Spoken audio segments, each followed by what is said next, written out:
Jovan Buha! Buha! Yo, yo. I'm Jovan Buha, NBA reporter and analyst for Buha's Block, and welcome to another live show. Wow. I am rarely left speechless, but I am left speechless after that game. The Lakers pulled off the comeback of the season to take a commanding 3-0 series lead over the Houston Rockets. They won 112-108 in overtime. Teams that take a 3-0 lead in a series are 159-0. No one has ever lost a series after taking a 3-0 lead. So the Lakers are in a great spot in this series. And they're the first team to take a 3-0 lead in the playoffs. They're also the first team to win 3 games in the playoffs. But just a miraculous comeback from LA.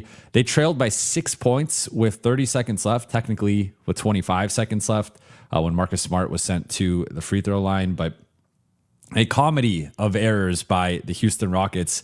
I don't know if some of you guys caught Ime Udoka's postgame comments, but he threw his team under the bus and said it was either youth and inexperience or them being afraid of the moment why they lost this game. So I'm sure that will go over well in that locker room, which was already fracturing during the season and during this series. But a comedy of errors from the Rockets, plus several shrewd, clutch plays from Marcus Smart and LeBron James. And the Lakers sent the game to overtime despite being down 6 points with 30 seconds left. And then they out-executed Houston in OT and really stole Houston's only hope and only chance of making this a series. Kevin Durant missed his second game of the series, so it was not gamesmanship on Houston's part, listing him as questionable with that left ankle sprain. He indeed missed the game. Austin Reeves was a game-time decision, went through his pregame warm-up, but he was also held out. As I suspected, I said I didn't think he was going to play in Game 3. And now the Lakers find themselves up 3-0 over the Houston Rockets. And it's just, what a game, what a comeback. And we have a lot to touch on, a lot to dive into. But shout out to the chat, shout out to the late night gang. Appreciate you all for tuning in, and let's get into it. So Buha's big picture is the comeback of the season, and there might be another comeback that was similar down the stretch of a regular season game. Off the top of my head, I can't remember something quite like this, but given the context of it's a playoff series, the home team is down 2-0, their season is on the line, and they have the game wrapped up. I mean, I would say 99 out of 100 times, if a team is up 6 with the ball with 30 seconds left, they are going to win that game because they are going to dribble the ball, advance past half court, get fouled, at least make one of the 2 free throws, and have a 7-point lead with 25 seconds left or whatever it is. And you're supposed to win that game. But Houston, it's just been that type of season and series for them, and they're just that type of group.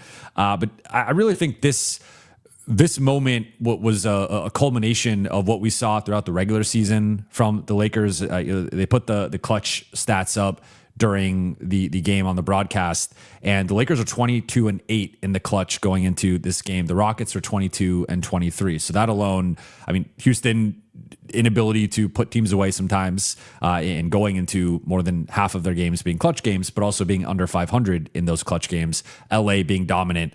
You can make the case the Lakers had the best clutch rating, net rating in the regular season. You can make a strong statistical case that they are the best clutch team in the NBA. It's between them and OKC. And so, I mean, this was to go bring it back to my series preview. My series X factor was in close games. Could Houston hang with the Lakers?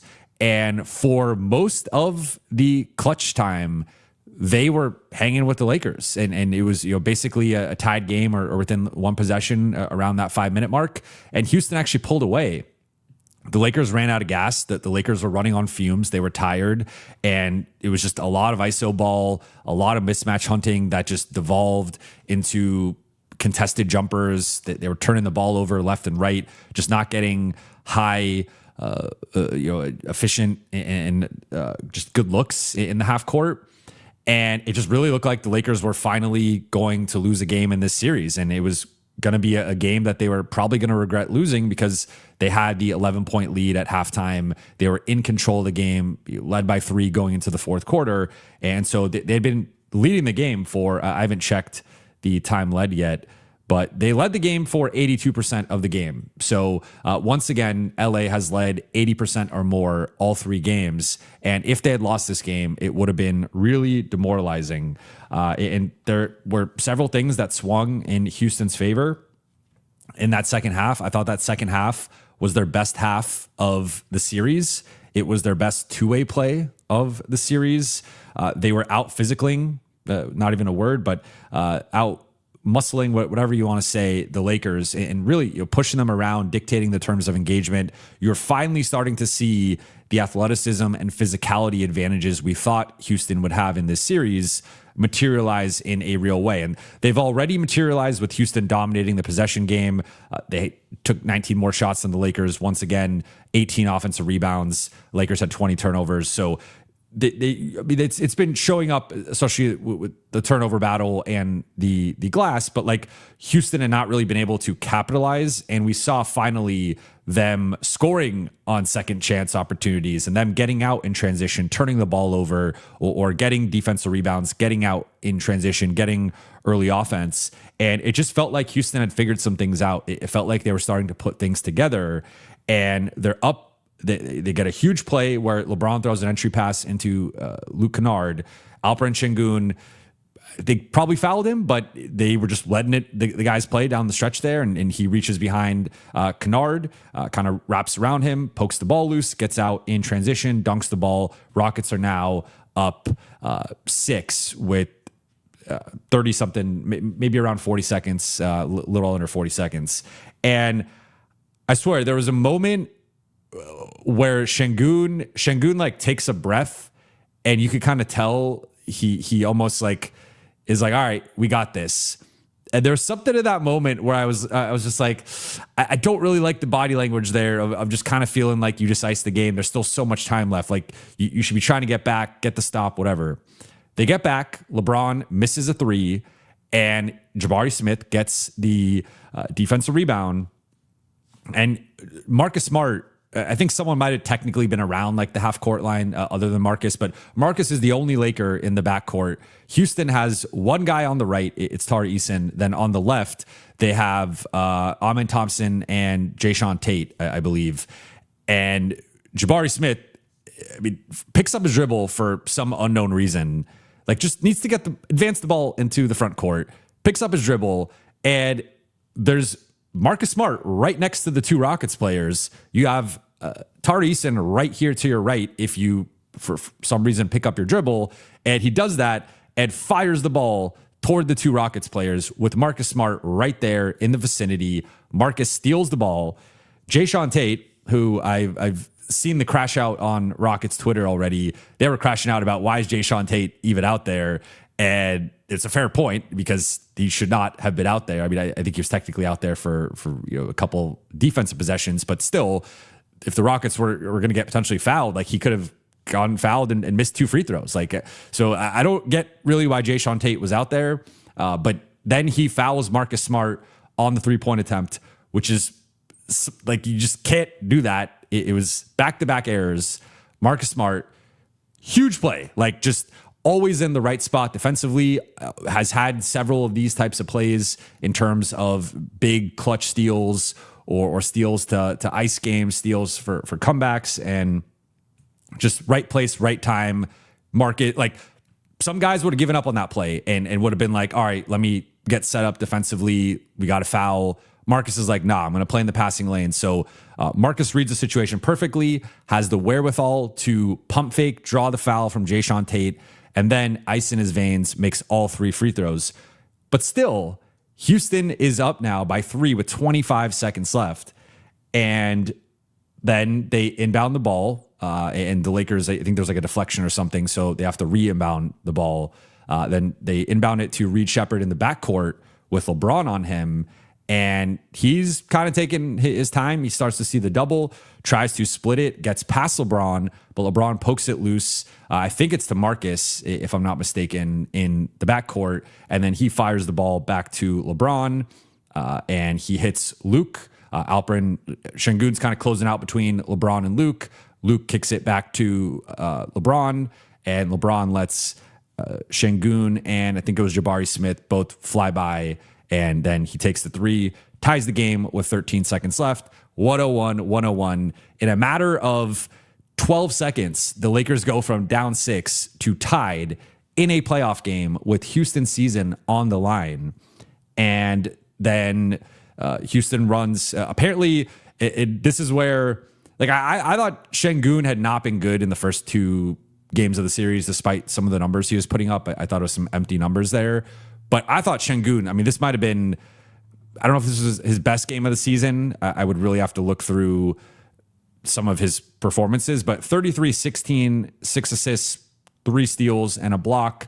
Some huge plays down the stretch against the Lakers front line.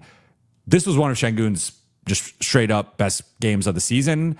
And Ime still went at Şengün after because he said they ran the wrong play and that he was supposed to get the ball at the elbow. And I guess it didn't have to be directly at Şengün, but he did mention a few guys down the stretch that he was not pleased with. So they Lakers end up, he calls for the screen from Tari Eason on the right wing, not the right elbow area. And then he gets Jackson switched on to him. He takes Jackson into the post. Jackson stonewalls him. He misses. Lakers get the rebound, call timeout. LeBron gets a good look from 3, misses it, goes to overtime. Then in overtime, Marcus Smart cashes a 3 from the left wing.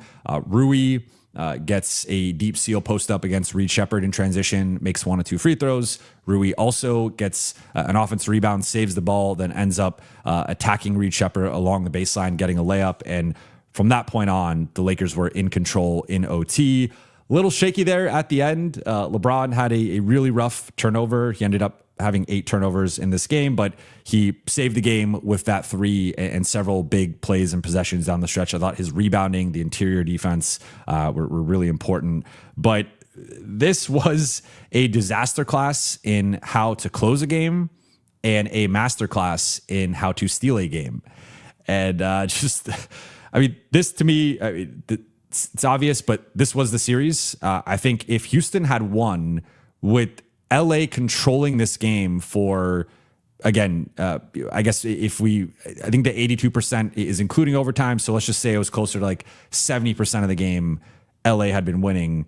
If LA had been winning for nearly 3/4 of the game and lost it, and Houston had this newfound confidence, that this newfound, okay, we're back in the series, and KD potentially comes back in game 4, you're talking about like a galvanized group that has found something, has a little bit of momentum, a little bit more confidence, and we could be talking about a 2-2 series coming back to LA for game 5. Instead, LA pulls off the comeback and grits it out, and it's over. It's over. Like maybe they lose game 4, it goes back to LA, they win in game 5. Maybe even Houston wins a couple games, it goes to a game 6, but it's just the Lakers are going to win this series. This was the game. This was Houston's season. And it ended in hilarious fashion. Like it just objectively was the most ridiculous ending for the Rockets to have that lead and to blow that. It was their season and all of their weaknesses encapsulated in one stretch there. And then from the Lakers, I mean, on the flip side, like I think this was their season encapsulated in them scrapping and clawing and finding a way to win a game that they had no business winning based on the circumstances, based on the context of where things were at. But how many times have the Lakers won games like this, right? Maybe not this exact context, but the Lakers, especially some of these clutch games, making comebacks. Think about the Denver game, right? And Austin missing the free throw, getting the ball back, hitting the shot, Luka hitting the game winner. I mean, they have done this, the Orlando game, the Toronto game. they've just found ways to win the Minnesota game early in the season. Like, they've just found ways to win these games and make winning plays and find a way to outthink and out execute their opponent. So, yeah, I mean, this was the series. If Houston had won again, I think there was a lot to be encouraged from on the Houston side, and it would have felt like they kind of stole a game. And sometimes you need to steal a game to get back into a series. And who knows where the series goes from there, or at least, again, a chance for them to tie it. I think the Lakers have clearly been the better team through the first 3 games. They have controlled all 3 games for a majority. Again, 80+% of all 3 games the Lakers have led. So they've basically been leading this series wire to wire. It's just, this was the time that Houston finally broke through in the clutch until they didn't. And that is the story partly of their season. It's also the story of the Lakers season. And there was a poetic irony in how this game ended. In terms of notable performers, let's pull this up here. So we have to start with LeBron. 29 points, 13 rebounds, 6 assists, 3 steals, 1 block, 10 for 22 shooting, 4 for 9 on threes, 5 for 6 at the free throw line, and 8 turnovers. So LeBron makes the huge play with the poking the dribble away from Reed, and then cashes the 3, gets a pretty good look at the end of regulation, doesn't make that. But LeBron tonight, I mean, this was the most aggressive and involved he was offensively from a shot taking perspective. 22 field goal attempts was the most he's taken in a game in the series so far. The rebounding tonight I thought was huge with the 13 rebounds, 4 stocks, 29 points, just continued to have his pulse. I mean, he was in the fray. I thought the Lakers did a great job of one of the big adjustments LA made offensively was really that blueprint of what worked in the second half, particularly in that third quarter of game 2, of just high pick and roll with the floor space and attacking Houston in the gaps. They did a great job with that tonight, and they got downhill a ton. They had a 28-18 points in the paint battle advantage through the first half. That flipped to Houston's side in the second half, but LeBron was a big part of that. And I think him knowing which buttons to press in terms of targeting Şengün, targeting Reed Shepherd. We saw Clint Capella for a little bit, but then the connection with Bronny on the lob, I mean, that's an all-time moment between father and son in the playoffs. Bronny, we will touch on him a little bit later, but I thought LeBron, like, in the second half, he was gassed, and you could tell, like, he had several drives where there's one he missed a layup, a couple of them there was some contact and he got blocked or just I thought was fouled, but they didn't call it, and you could just tell he was running on fumes in that second half, particularly that fourth quarter. But he just found a way to dig deep, and I think one of the things the Lakers have to clean up is, like, it's now been 2 games where they've had 20 plus turnovers in this series, and part of that you got to give credit to Houston. I think the Lakers are starting to like this game to me showed where I think the Lakers really miss Luka and Austin and the just additional ball handling. And I think more so with Luka, like the ability to handle a certain amount of usage and continue to generate high level offense. Like I thought the Lakers, and they only scored 38 points in the second half. I thought the offense really tapered down and got to a concerning level to the point that it looked like they were going to lose the game until they found a way to win it. But LeBron, I thought, played well in overtime, and again, some costly turnovers down the stretch and didn't have the same level of burst and finishing down the stretch. But the reason why, big reason why the Lakers were up by double digits at halftime, big reason why they were up going to the fourth quarter was LeBron. And I thought just continues to be the best player overall in this series.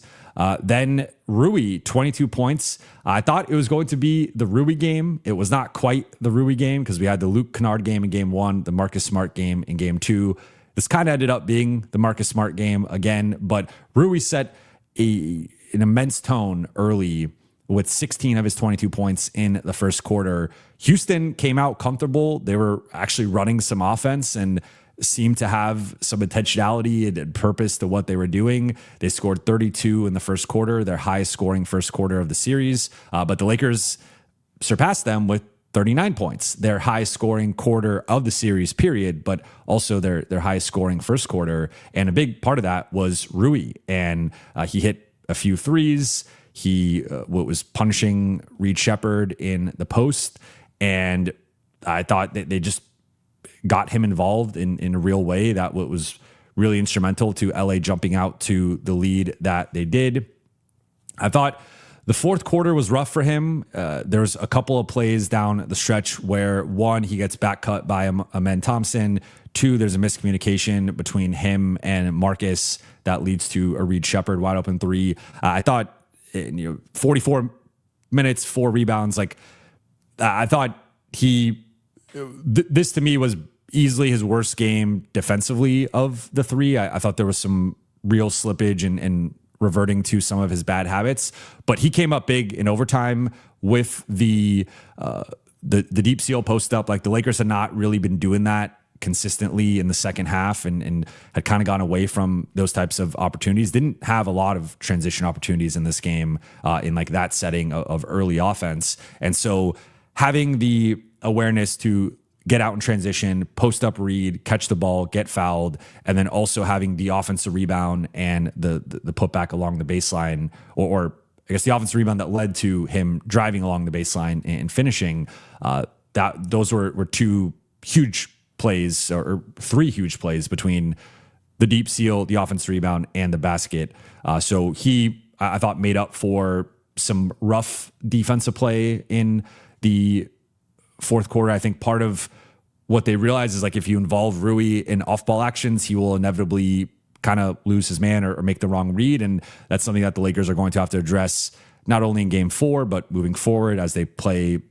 They're going to play OKC if they win. So, that's a series where that can be exploited, and they got to clean some of that stuff up with their off-ball actions, which has kind of been an issue for LA all season, but it has been much better lately. Then Marcus Smart, 21 points, 4 rebounds, 10 assists, 5 steals, 2 blocks, a series high 7 stocks for Marcus Smart.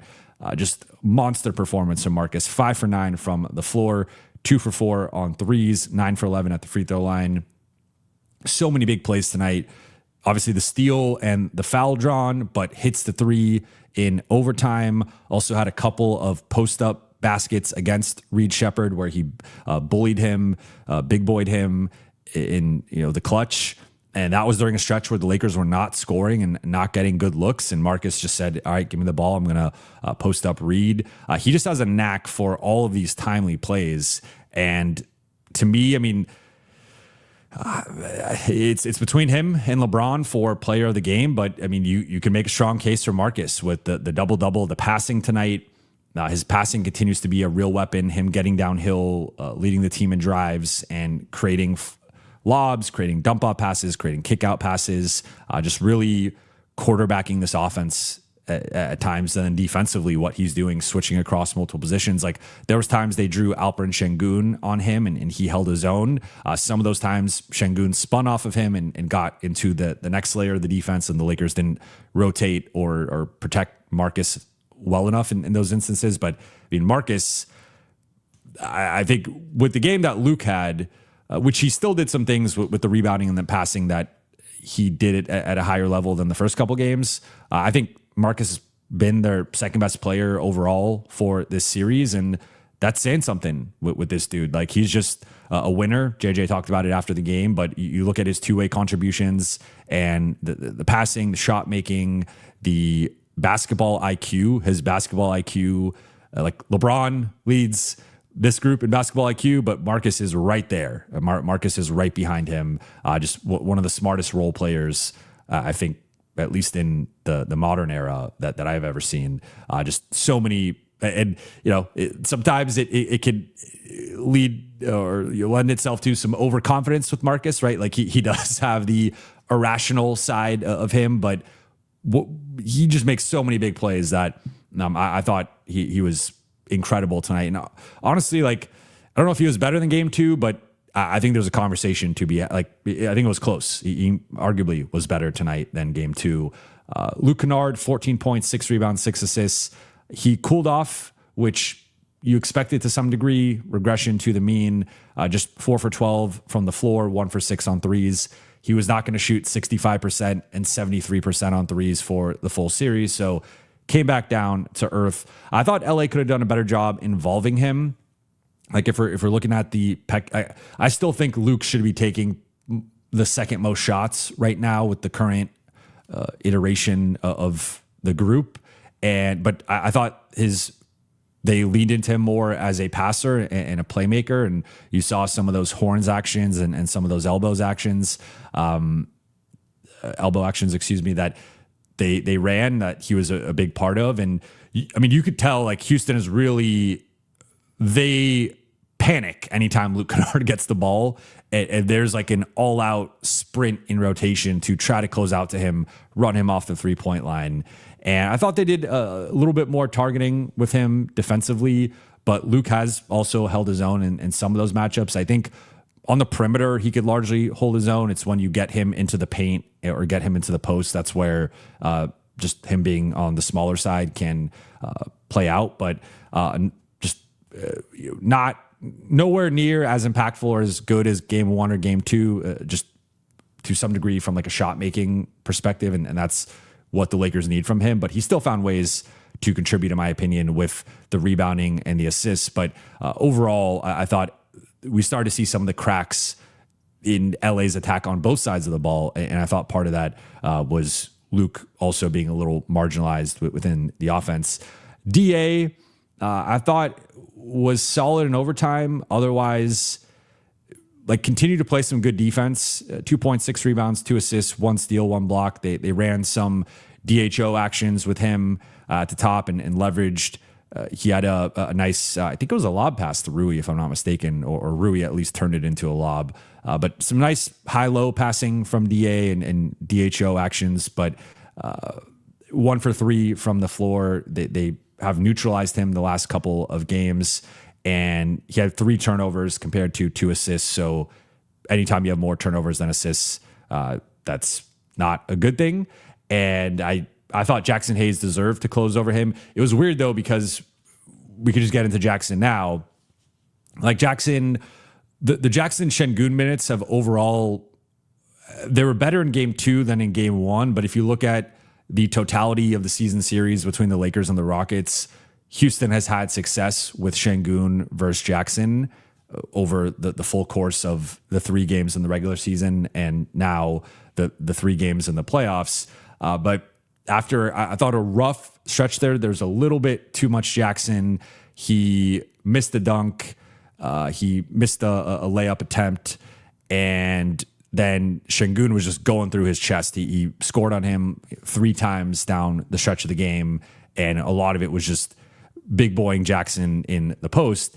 Jackson did respond with a late tip dunk, which kept the Lakers within striking distance. They're down 4, cut it to 2. He also had the big defensive stop against Şengün to close regulation, but he also had a couple blocks down the stretch of this game, blocked Amen Thompson on a drive. Great verticality from Jackson, something that JJ has praised him consistently with. So Jackson, 12 points, 4 rebounds, was far more effective offensively and in the pick and roll than DA was, 5 for 8 from the floor. The rebounding is never going to be Jackson's thing, so that is going to be a limitation anytime you're playing Jackson a certain amount, but did have 3 stocks. And I thought, like, Şengün got him several times, and Şengün, 33 points, 15 to 27 shooting. He made more than half of his shots. He was a monster tonight, but Jackson held his own. I did like going back to DA, who had fresher legs in the OT, and like Jackson deserved to close, but also I think with how Şengün was abusing him at times in that clutch portion, like I get going back to DA, it looked totally different. Like they've not been able to figure out how to attack DA as well as they have Jackson and small ball looks.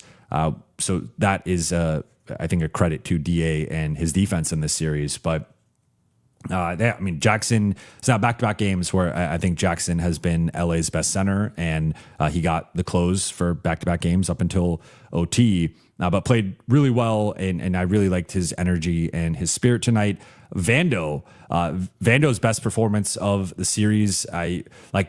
One thing I forgot to mention with the Marcus part, but Vando plays into this, is that especially that first quarter, it started to get a little chippy, and you saw Marcus jawing with the Rockets bench.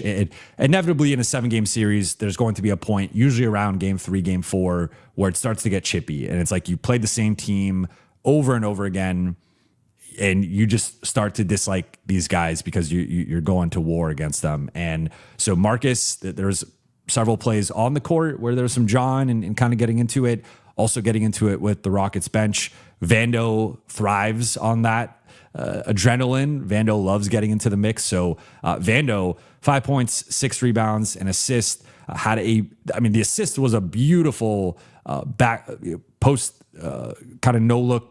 I mean, he saw LeBron cutting, but nice little bounce pass to a cutting LeBron behind him from sort of the mid post area, and LeBron gets a layup.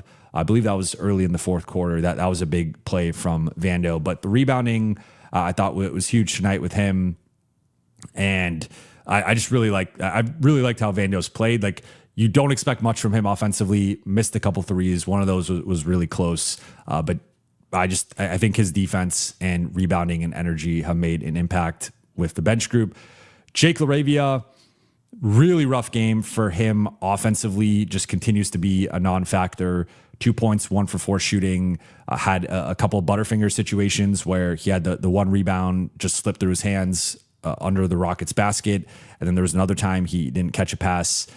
I think defensively continues to be solid and is a foul magnet. He can't stop fouling. But like, if we're just comparing him versus Vando, for example, I think Vando has outplayed him this series up to this point. I think he's been the better defender, the better rebounder, and you expect less from Vando offensively. So it's kind of built into Vando's role and expectations that anything Vando gives you offensively is gravy. With Jake, there is a baseline level of expectation offensively, and he should be at least a league average shooter. That has not materialized. The confidence has not been there. And you did have a nice finish over Şengün. That could have been an and one, but it just has not been as impactful as you would want for this series. And then Bronny got 2 shifts, played 9 minutes, and deserved it. He had that sequence or that stretch there where he scored 5 points. The Rockets are playing off of him. They are like, there was one time with him and Vando, like him and Vando are the 2 guys they played off of the most aggressively because there's a couple possessions. Vando's cutting. He's like near the basket. The Rockets just don't care. Same thing with Bronny. He cuts.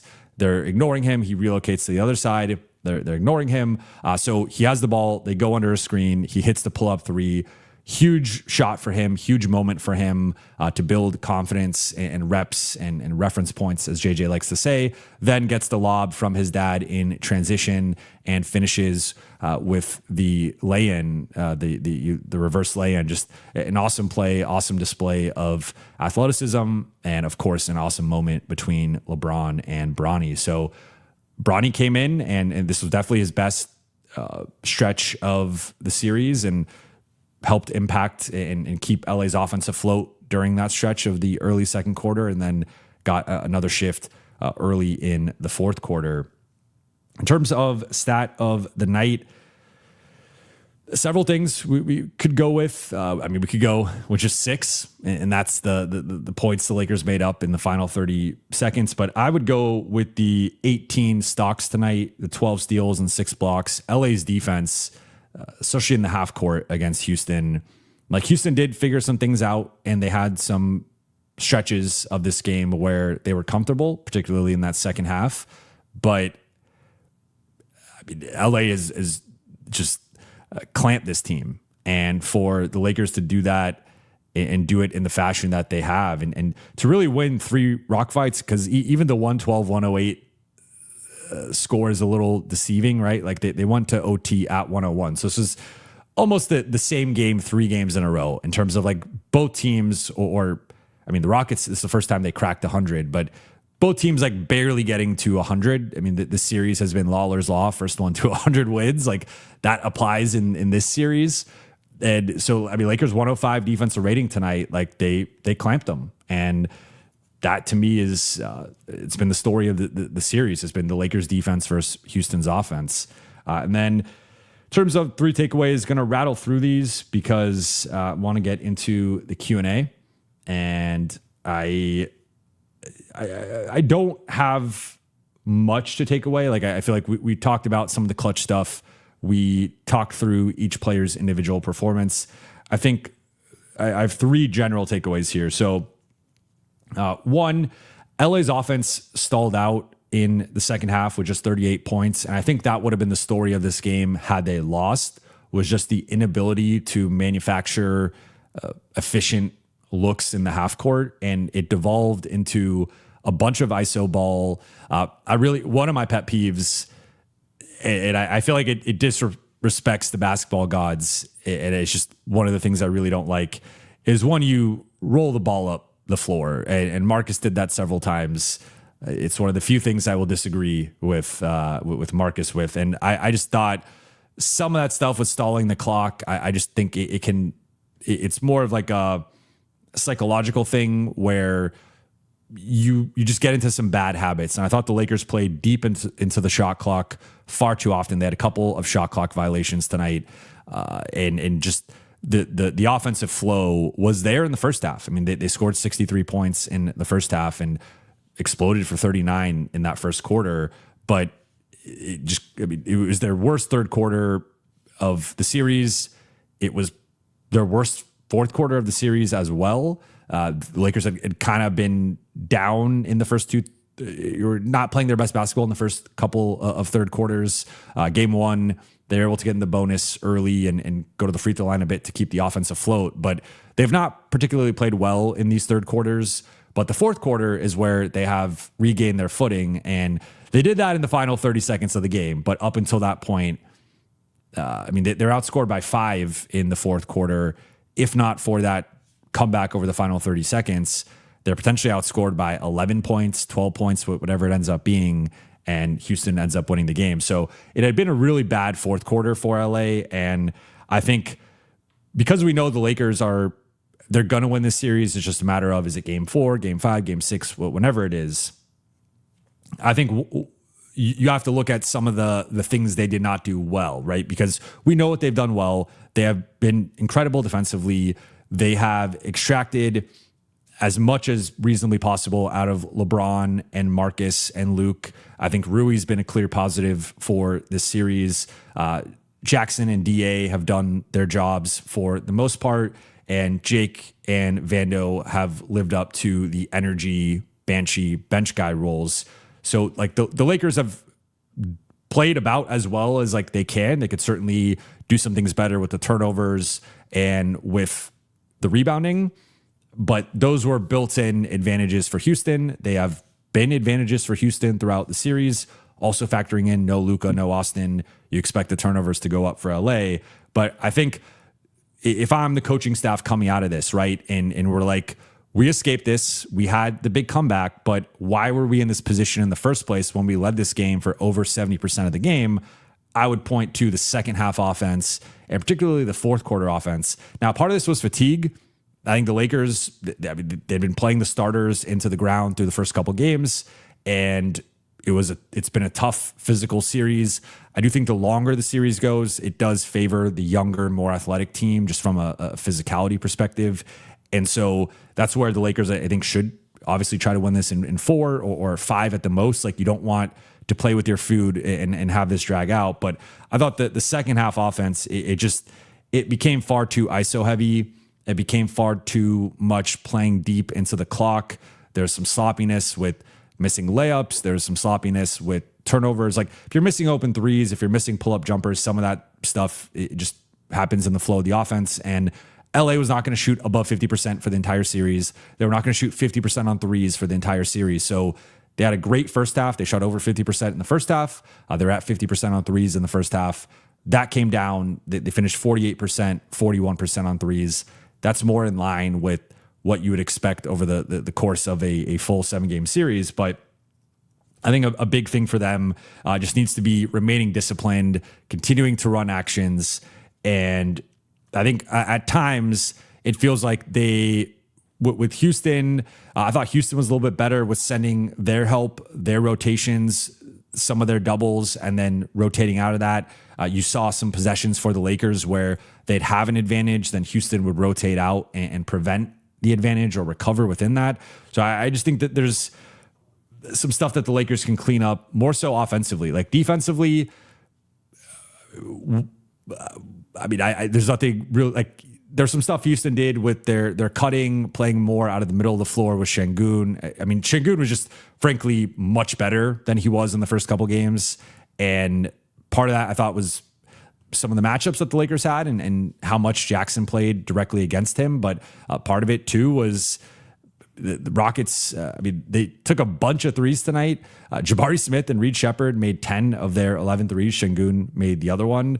But their approach was like, we're going to try to space the Lakers out, force them to come out to us and spread them out. And it kind of worked at times, but obviously they shot just 28% on threes. Then takeaway number 2, speaking of Houston's offense, I just thought in general, Houston played with more purpose and intentionality within their offensive schemes. And there was a little bit more targeting some of the Lakers' weaker defenders, targeting some of the Lakers' weaker actions. And they were blowing by guys on the perimeter. And again, it's hard to separate how much of that's fatigue, how much of that's just the attrition within the game, within the series. But I think LA can be a little bit sharper with some of that stuff. Houston kind of played their cards in this regard where, I thought there was some real shifts offensively with just how much they attacked, but also, again, taking far more threes. They attempted 39 threes in this game, which is a big number, especially based on just how this series has gone. It's been more of an inside the arc, inside the paint series, and Houston tried to sort of shift the math in their favor, and they weren't ultimately able to do that. But a big thing, and this to me is emblematic of how the second half won in Houston's favor, was, I mentioned it, LA had a 28 to 18 points in the paint advantage at the half. That ended up flipping where Houston actually outscored them 54 to 50 in the half. So if you look at from that point on, Houston outscored them 30. Why am I blanking on the math here? 36 to 22 in the second half, including OT. So that was a big shift there for Houston, and I think the Lakers need to re-examine the film and just learn from that. Like, I think my takeaways number 1 and number 2 are somewhat related in terms of the way that Houston shifted its shot profile in contrasted with how the Lakers shot profile was in the first half. In the second half. And then takeaway number 3, I thought the bench tonight, they were the unsung heroes of this game. There's going to be a lot of attention on LeBron and Marcus and the plays that they made. And those were huge plays that the Lakers don't win this game without those plays and just their overall offense. Rui in his first quarter, Luke and just continuing to be a threat, and the passing with Luke as well. But I thought the Lakers bench outscored Houston's bench 24 to 3. And that was, to me, one of the subplots to this game that really swung it, where Houston, you look at the final numbers. Amen Thompson played 48 minutes. Reed Shepherd and Tari Eason played 46. Şengün played 47. Jabari Smith played 44. Ime Udoka basically pulled a JJ Redick and said, I do not trust my bench, and was subbing guys in occasionally. He dusted off Jeff Green. He dusted off DFS. DFS could not make a shot, which that transaction decision for the Lakers continues to age very well. But yeah, I think at least 3, if not all 4 of his missed threes were wide open. He misses all those. They're dusting off Jeff Green, who is barely still in the NBA, and at this point is more of like a Udonis Haslem type figure. They reduced the minutes of Jayshawn Tate, Clint Capella, Holiday, Okogie. Okogie goes from, I mean, it took them until game 3 to bench Josh Okogie, which I just did not understand from the jump. Like Tari Eason wasn't great tonight, at least on the offensive end, but defensively, the 4 steals, like I thought you just see and feel him more out there than with Josh Okogie. So Houston just said, screw the bench, like we're leaning into the starters. So that does swing some of these factors in LA's favor, just based on LA having nearly 4 guys who played double figures compared to only a couple with Houston. But Jackson and his bench contributions and putting pressure on the rim, they were going to drop with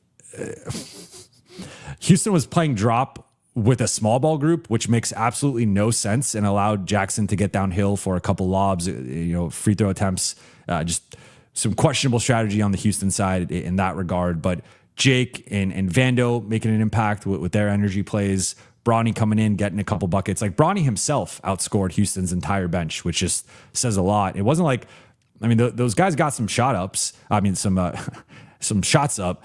They went, 1 for 11 from the floor, Houston's bench. So, I mean, the depth, like we could complain about the Lakers' depth at times, and especially the back end of the roster, and we can contrast it with some of the deeper teams in the league, and especially if you look at a team like an OKC and what they have coming off the bench. But you could also look at a team like Houston and what they have coming off the bench, and they were without Kevin Durant. They're obviously without Fred VanVleet and Steven Adams in the big picture, but the Lakers are without Luka and Austin, and so their bench would look even better if they were at full strength. So yeah, I mean that was an underrated subplot to me with all this, was like LA. I mean, you look at the plus minuses.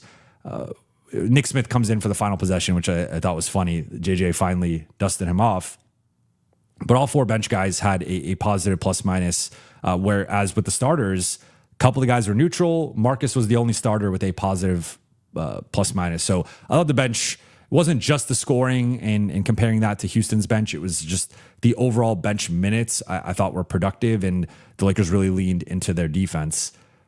Well, with all that said, let's get into the Q&A here. First one from Jamie. Thank you for the super chat. OMFG, this team, man, I swear, if I were to have a kid, I would name him Marcus. Braun completely gassed, gets the steal and hits the 3. Insane. Yeah, I mean, I think there's going to be a lot of Marcuses and a lot of Lukes coming out of this series for those who are making babies right now. I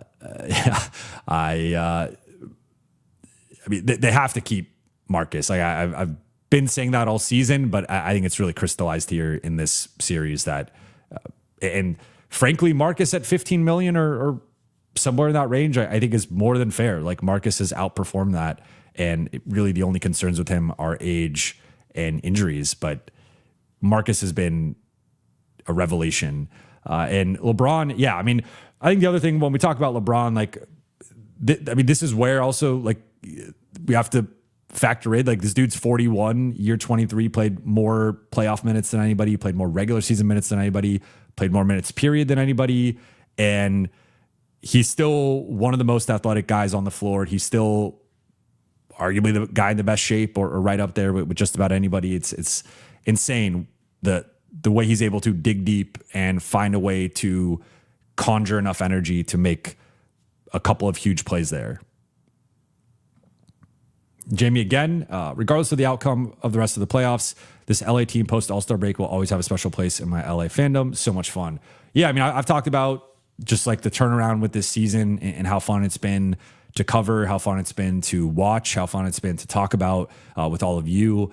And yeah, I mean, this has been the most fun, like I would say starting in, with the exception of a couple of weeks there, right? Like there was, and I think that's why the Luka and Austin injuries were so deflating, was it was because it felt like the Lakers had finally clicked and put things together. There was a gut punch with the OKC game, even aside from the injuries, right? And there was a little bit of a, okay, they're not quite on the same level as this team, who's the best team in the league and the heavy favorite, but they could compete with just about anybody else in a 7-game series. And depending on where they finish in the standings, they have a pathway to at least the second round, if not potentially the conference finals. And that had been a big talking point on here. as we were discussing, if they're going to be the 3 seed or the 4 seed and the advantages. And it was like 4 seed, probably easier first round matchup, but then you get matched up with OKC in round 2. 3 seed, probably tougher first round matchup. But then second round, if you advance, you're playing San Antonio, who you should have a better chance against than OKC. But regardless of where this season goes from here, I think really the only way this season could end on a disappointing note would be if they're the first team in NBA history to blow a 3-0 lead. But I do not see that happening. We already talked after game 2. LeBron teams, when they have a 2-game lead in a series, are 32-0. I think that's going to become 33-0. I think the Lakers are going to be the 160th team to go up 3-0 and win a series. So they're going to make round 2 tonight, clinch that. From then, they're playing OKC. They're going to be, if you thought the minus 900 line was, especially if they don't have Luka back going to that series, if you thought the minus 900 line was giant in terms of Houston being favored, the OKC line is going to be like minus 2,000 or something like absolutely insane. I mean, they're being favored in these playoff games against Phoenix by like 18 points, which is that's like, I mean, that's typically like like the best team in the league versus like a lottery team, not the 1 seed versus the 8 seed. So the Lakers will enter that series as massive underdogs. What's interesting is in this series, they've been underdogs in all 3 games, and they've covered the spread in all 3 games for whatever that's worth. But Vegas and everyone else will continue to bet against them. I think it's going to be tough to find the path to them winning against OKC, especially without Luka, or at least potentially not Luka to start the series. But regardless of how the season goes, how the next series goes, it's been so much fun. And I think there is a lot to build off of. There's a lot to be happy about, a lot to be encouraged by. And I think we're going to have a fun summer of just figuring out the best way to build this roster into next season. Connor Phillips, the king is the fucking GOAT, man. Once in a lifetime athlete. I mean, you are preaching to the choir here. I'm not going to disagree with this. I mean, just what he's able to do at this age, this deep into his career, entirely unprecedented and special, and it should not be taken for granted. And I know some people are Jordan people, some people are Kobe people, some people are whoever you want to support or believe is the GOAT or whatever. But I mean, LeBron is special, and it's just, we should not take this for granted.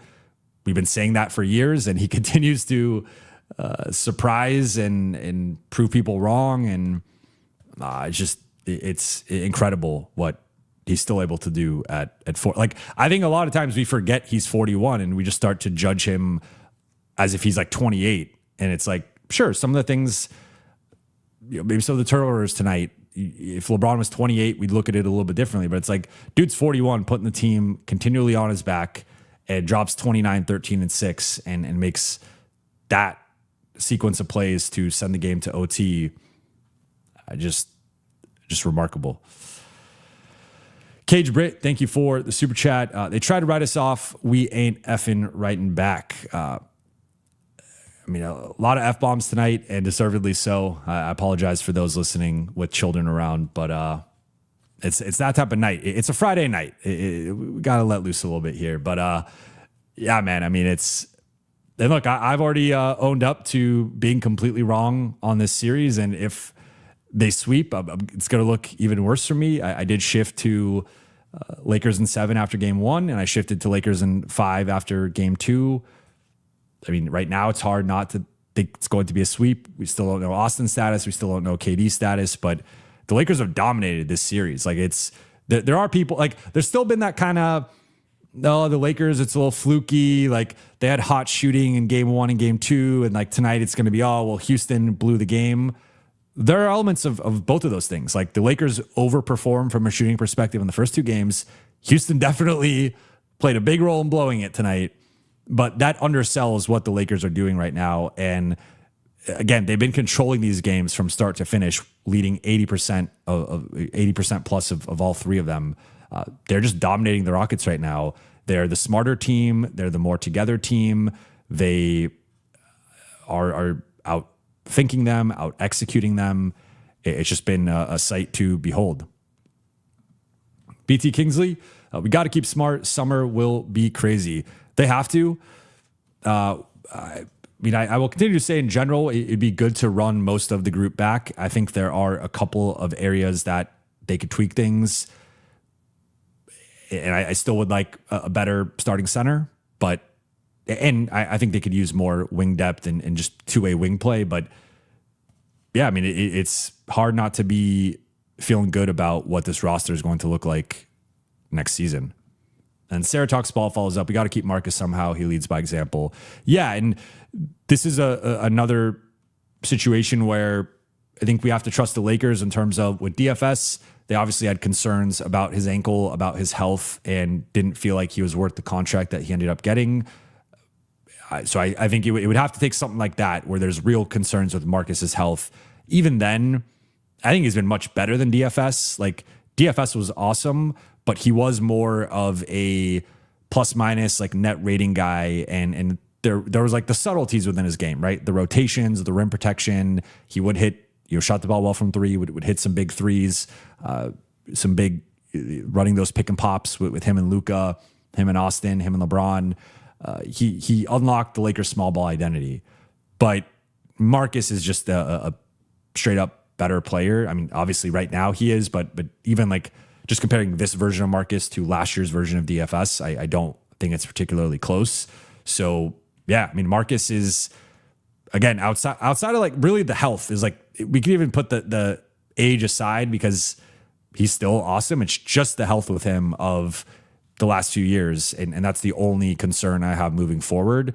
But even then, it's not a concern to the degree of like, don't re-sign him. It's just a concern to the level of like, if he's like a $20 million player, can you maybe get him for 15 to 18 million or something like that? Or if he's an $18 million player, can you get him for 15 or something like a little bit of discount just from a health perspective? But I think whatever the number ends up being, I'm going to be comfortable with it because Marcus is that good, that important. And he's become the heart and soul of this team to a large degree. And at least from like the non-star perspective, like he's been incredible. Shabugan, thank you for the super chat. Jake LaRavia has to have played himself into a new role as kit manager because I do not want to see him on the court again in this series. Yuck. I hear you. I think the only argument I can make for him continuing to play is the defense. But even then, again, if we compare it to Vando, I think Vando has been better on the defensive end and more impactful on the glass. So I had already said after game one and game two, I would shift the minutes slightly more toward Vando's favor. That has not been the case here. They continue to play either the same amount of minutes or Jake plays more. I don't agree with that. I do think the Lakers are in a tough spot right now I think Austin coming back, like I talked about, Austin coming back is going to, he'll probably take the Bronny minutes and then he'll reduce the bench minutes a little bit and reduce the starting minutes a little bit for some of the guys, because I assume if Austin comes back, he's probably coming off the bench, probably on a minutes restriction. So maybe he's playing 20 to 24 minutes, 18 to 24 minutes, something like that, and just giving them a bench boost. And if that's the case, then I think Jake, like tonight, for example, he takes the 9 Bronny minutes. That's almost halfway to his minutes restriction. But could you cut the Jake minutes down to 12 or 10, cut or even 8, cut somewhere around 5-ish minutes from Jake. And then you cut another 5 to 7 minutes from maybe the starters, just getting those guys a little bit lower. So they're more in like the high 30s range and low 40s rather than LeBron played 45, Rui played 44, Luke played 45. Part of that was overtime, of course, but I think I could see Luke's minutes coming down a little bit and Austin taking some of those and keeping Luke fresher. And if Luke plays 40 minutes tonight instead of 45, maybe he has his legs a little bit because he was missing some good looks and just didn't quite have it tonight. So I think Austin coming back will help balance out the bench and also potentially take some of the Jake minutes. Otherwise, I don't see it changing because in terms of like a guy in the Jake mold, I mean, maybe that's trying Kleba, but he's obviously more of a 5 and they use him in double big looks. Jake's been more like the 3 because they played him so much with Vando that typically Vando's more the 4, though it depends on the matchup. It's not going to be Dalton. It's not going to be Adu. I know people I'm still getting the Adu comments. It's not going to be Adu because he's a rookie and JJ's had plenty of opportunities to put him in a potential rotation role and he's just not done it. So I think Jake's going to continue to play, but I think he's the obvious guy to get his minutes phased. Like it's going to be Bronny first and foremost, and then I think Jake would be the next guy once Austin is back. Gary Singh, thank you for the super chat. Not a fan of JJ closing 4th with Hayes. Şengün got going. If Lakers can close series early second round start, doesn't NBA wait till all first round series are done? They will actually sometimes start the second round before the first round is done. But if we just look at like the schedule right now, right? So the earliest the Lakers can finish this series is Sunday. If it's not Sunday, it goes all the way out until Wednesday would be game 5. And then at that point, typically in between the first and second round, unless you go to a game 7, you will have at least a few days. So for example, let's just say the Lakers and the Thunder both sweep, or one of the 2 series goes 5. If they both sweep, I think they'd both be done by Monday. I'm not quite sure the Thunder schedule off the top of my head. I'm going to just see when their game 4 is. Thunder game 4 would be on Monday. So the soonest both teams could be done and locked into a second round matchup would be Monday. At that point, I would assume the second round would start on Friday or Saturday, and they'd give them like 4 or 5 days off. If the Lakers end up losing game 4, then that kicks it to Wednesday would be the soonest because the Lakers would be playing a game 5 on Wednesday. And then at that point, it might be more of like a Sunday, Monday situation. But all of the series are going to be wrapped up by next weekend, that weekend of the 1st, 2nd, and 3rd. So, or I think maybe, well, I know it looks like Thunder will be. I'm not sure about San Antonio and Portland when their game 7 would be. Theirs would be May 2nd. So yeah, so every series will be wrapped up 9 days from now at a minimum if they go 7. I don't think Lakers Rockets or Thunder Suns is going to go 7. I think both realistically would go 5 at most. So yeah, I could see that weekend of next weekend. I could see the series starting somewhere between Friday to Sunday, depending on when it ends. And then it would be fun to have like a game 6 or game 7 in another series, maybe Minnesota, Denver. And then also having Lakers Thunder starting that weekend as well. I didn't like, so my thought process was it from like a process perspective. I agree with you. I did not love Jackson closing. At the same time, I did not like, I think DA has been pretty bad offensively the last couple of games, and he has been good defensively. I thought tonight was like clearly his worst defensive game of the 3, but still has been solid on the defensive end. But I just have not really like I feel like he's been losing some of the physical battles a little bit more. He's been getting a little frustrated. He's been getting stripped a bit. And I've not like loved what I've seen from DA these past couple games after a great game 1 from him. So I do think Jackson has outplayed him, and JJ closed with Jackson in game 2.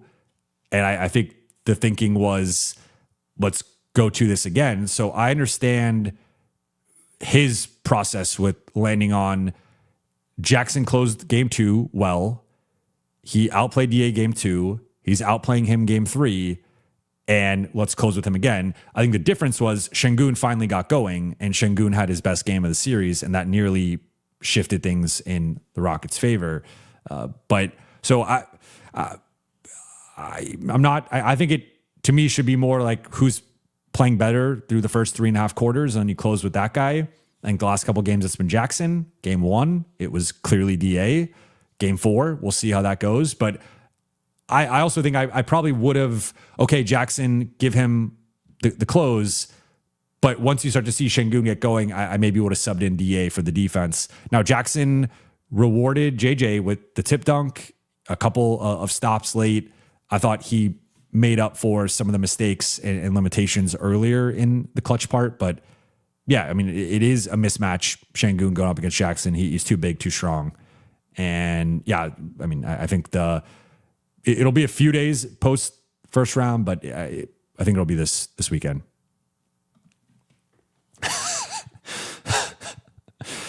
Oh man. Ova East 2. Thank you for the super chat. Definitely got to give Jacob breathalyzer drunk. I mean, a couple of those turnovers were just egregious. And yeah, I think he's a little frazzled. That's like the nicest, cleanest way I can put it. I think that the moment has been a little big on the offensive side. Again, I think defensively, switching across multiple positions, he's being physical. He's picking up a lot of fouls, but I at least like the tone he's setting. He's getting in there. He's mucking it up, boxing people out, trying to be in the thick of the paint. But offensively, it's been really rough, and that's half the game. Woo-wee overs. Thank you for the super chat. I can't believe this game. I'm buying a Marcus Smart jersey when we resign him. LOL. That would be a huge mistake. LeBron the GOAT. Haters turning pro. So we got one person naming their child after Marcus Smart. And we got another person buying a Marcus Smart jersey once he is locked up as a Laker. I agree. It would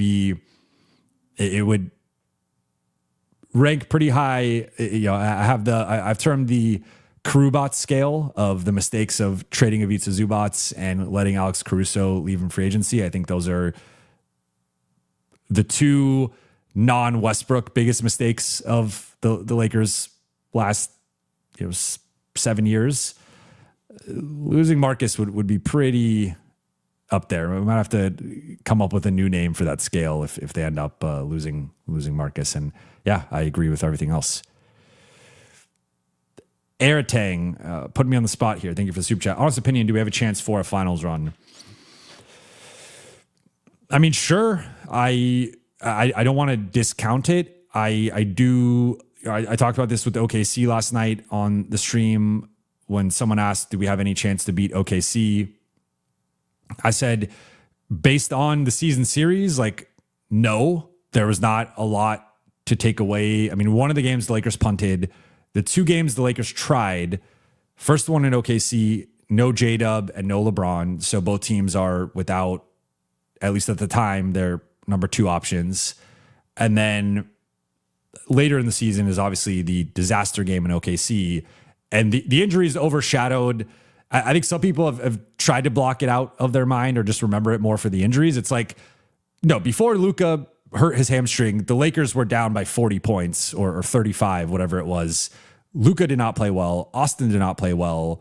LeBron was the only one of those three who had anything close to a good game, but he was not. I mean, they could have involved him even more offensively. I think something that's gone under the radar, like DA has been bad in all of the games against OKC. He's been pushed around by Isaiah Hartenstein, and he's just lost that matchup. Like, I don't think he's had one good game against OKC. If you look at it, I don't think Rui's played well against OKC. Luke played well, or I thought like reasonably well in the game against OKC without LeBron, the most recent one. But, like the Lakers have just they've not been able to dribble and get into like half court sets against OKC. It's been like that much of a disaster offensively, to say nothing of the defensive end. So I think they will be heavy underdogs. I think the point I made last night was like, at least with Houston, I think if healthy, the Lakers would be favored, which you can't say about OKC. They'd still be massive underdogs if they were healthy. But then at least against Houston, they had success where they beat them twice. We saw the defensive game plan against KD, against Şengün, and it had worked in the regular season. Almost nothing they tried against OKC worked. Shea cooked them. They turned the ball over a bunch. They tried to help off Lou Dort. He burned them with a bunch of threes. Jalen Williams was awesome in that latest game. Chet was a beast on defense. Isaiah Hartenstein pushed DA around the whole season series. Like, I don't really know where the optimism comes in terms of a potential OKC matchup. I think it's now the Lakers have obviously like been doing something here that a lot of people myself included, didn't think they could do in terms of winning without Luka and Austin. So that's where I don't close the door on this. I'm not saying it's impossible. I'm not saying it won't happen, but I'm trying to be honest and realistic here of like, they're playing a team that their second best player missed 50 games and they still won 64 games. And that's to say nothing of Caruso load managing all season. Chet missed 15 games. Hartenstein missed 30 games.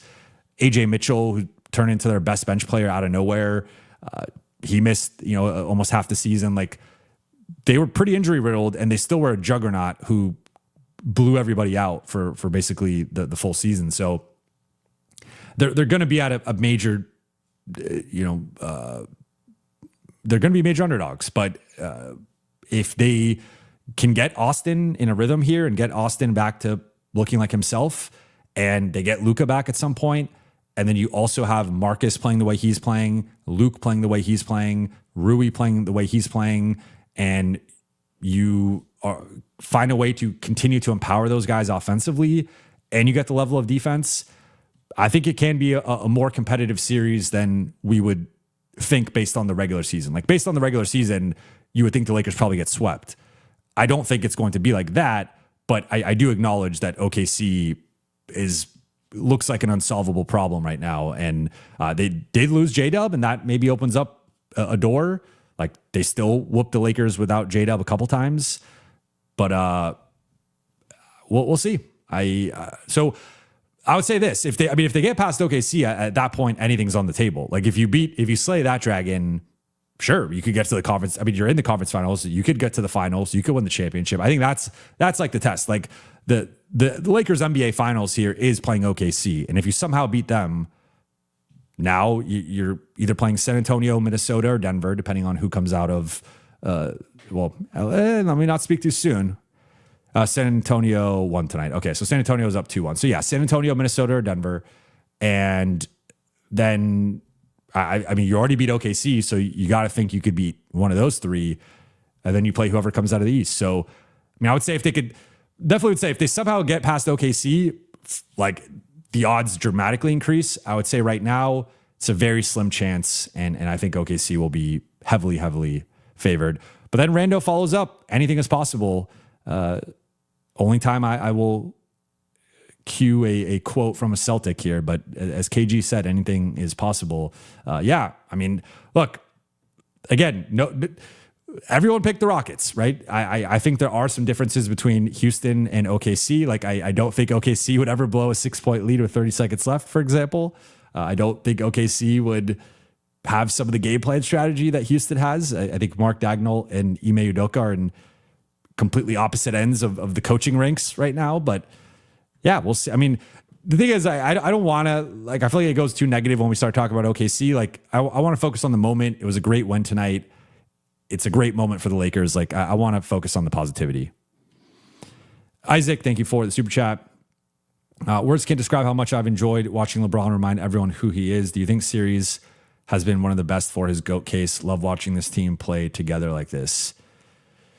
Yeah, I mean, I had the question asked to me a few weeks ago about who would be impacted more by a fifth, or who would be impacted more by a ring this season, LeBron with his fifth or Luka with his first. And I said Luka because I think at this point, people who think LeBron is the GOAT think it regardless of if he gets a fifth ring or not. People who think LeBron is not the GOAT aren't going to be swayed by that fifth ring anyway. You're still going to say, well, Kobe got to 5 earlier, or Jordan has 6, or whatever argument you want to make ring relate, or you look at finals record or whatever, or bring up the 2011 finals. Like, people will find their nitpicks, their holes in the argument of LeBron as a GOAT. If you don't think that, then you don't think that. And I don't think anyone could change those people's mind.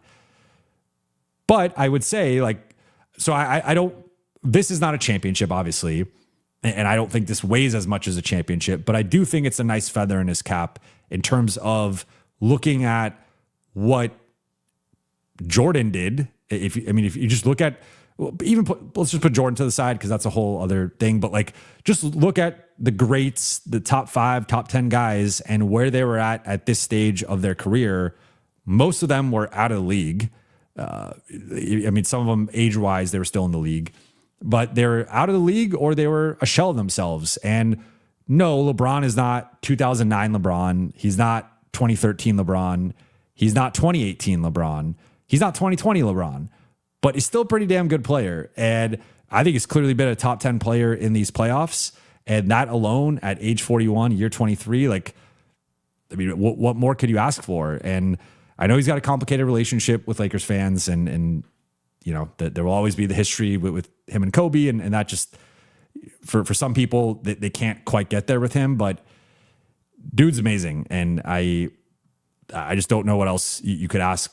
Like, for him to step up the way he has, and to, like, after just embracing the number 3 role and taking the step back, and you know, I think it was one thing to do it for Luka, because Luka came in as fresh off the finals, one of the faces of the NBA, about to enter his prime, and like a very decorated young player, multiple first team All-NBAs, led a team to the finals, like clearly a certain amount of pedigree, production, and deserving of being handed the keys to the franchise. But for him to do it for Austin, who, like, LeBron was one of the big reasons Austin made the 15-man roster, is because he saw him in his mini camp and was like, we got to get this dude on the roster. And he was one of the first people to believe in Austin and empower him. But to go from like the undrafted guy who was the 15th man his rookie year to this dude's now like ahead of me in the pecking order, or at least what we're publicly saying is the pecking order, that takes a huge amount of just selflessness and checking your ego, checking just everything. And like, if there was ever a player to deserve to not do that, it would be LeBron. But he did it not only for Luka, which again, I think that was more straightforward, of just Luka is a top 3 guy entering his prime, but it was also to do it with Austin. I thought that was where it's like, okay, this is the other young guy who's been playing at an all-star level. He's entering his prime. He's in a contract year. Like, I'm going to empower him too. And to go from doing that to all of a sudden both those guys go out, and then he steps back up and is like, yeah, I'm still that dude. I'm just 41. I got some gray hairs on my head and in my beard, and, you know, maybe can't jump as high. I'm not as fast, but I'm still as strong. I still have all the tricks of the trade, and I'm still going to bust your ass. And that's what he's done for the last few games of the regular season and the first 3 games of this series. Rando, thank you for the super chat. How much do you weigh KD's burner in this one? One of my favorite running jokes has been KD was right on. It was right about everything. That's what Rockets Twitter has been saying. It's a part of it. Like, I mean, the Rockets just don't have good vibes, and there's a lot of side-eyeing each other. And I mean, the second they blew, the second that went to overtime, I knew it was over. But even after the Marcus Smart turnover, it felt like, seeing them in the huddle, they're just not really a together group. And I don't think those guys mess with each other the way that you would want from a team like this. And so they're now in a position where if they get swept or even lose this series in 5, I think we're going to see some real big changes with Houston, whether that's the coaching position, players, both. Like, some heads are going to roll after this. PRJ, thank you for the super chat. DFS helping us win games in 2026. Go Lake Show. That is some 4D chess from Rob Pelinka and the Lakers front office.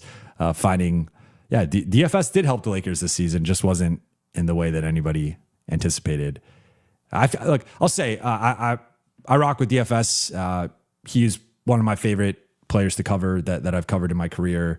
I'll never forget him talking about the shot quality he was getting in LA, and kept saying he was butt naked wide open, which is not a term I've ever heard used on a basketball court. But DFS was a quote machine, and definitely one of my favorite guys I've covered. You're in the echo chamber. After the stretch, what are our objectives for this offseason? I think it continues to be evaluating. There's a lot of postseason left, right? So there's this series, which could be over in a game, could be over in 4 more games, like somewhere in between 1 to 4 more games. Then you have the next round, which that will go at least 4 more games. And then we see if the Lakers are advancing or where they're at.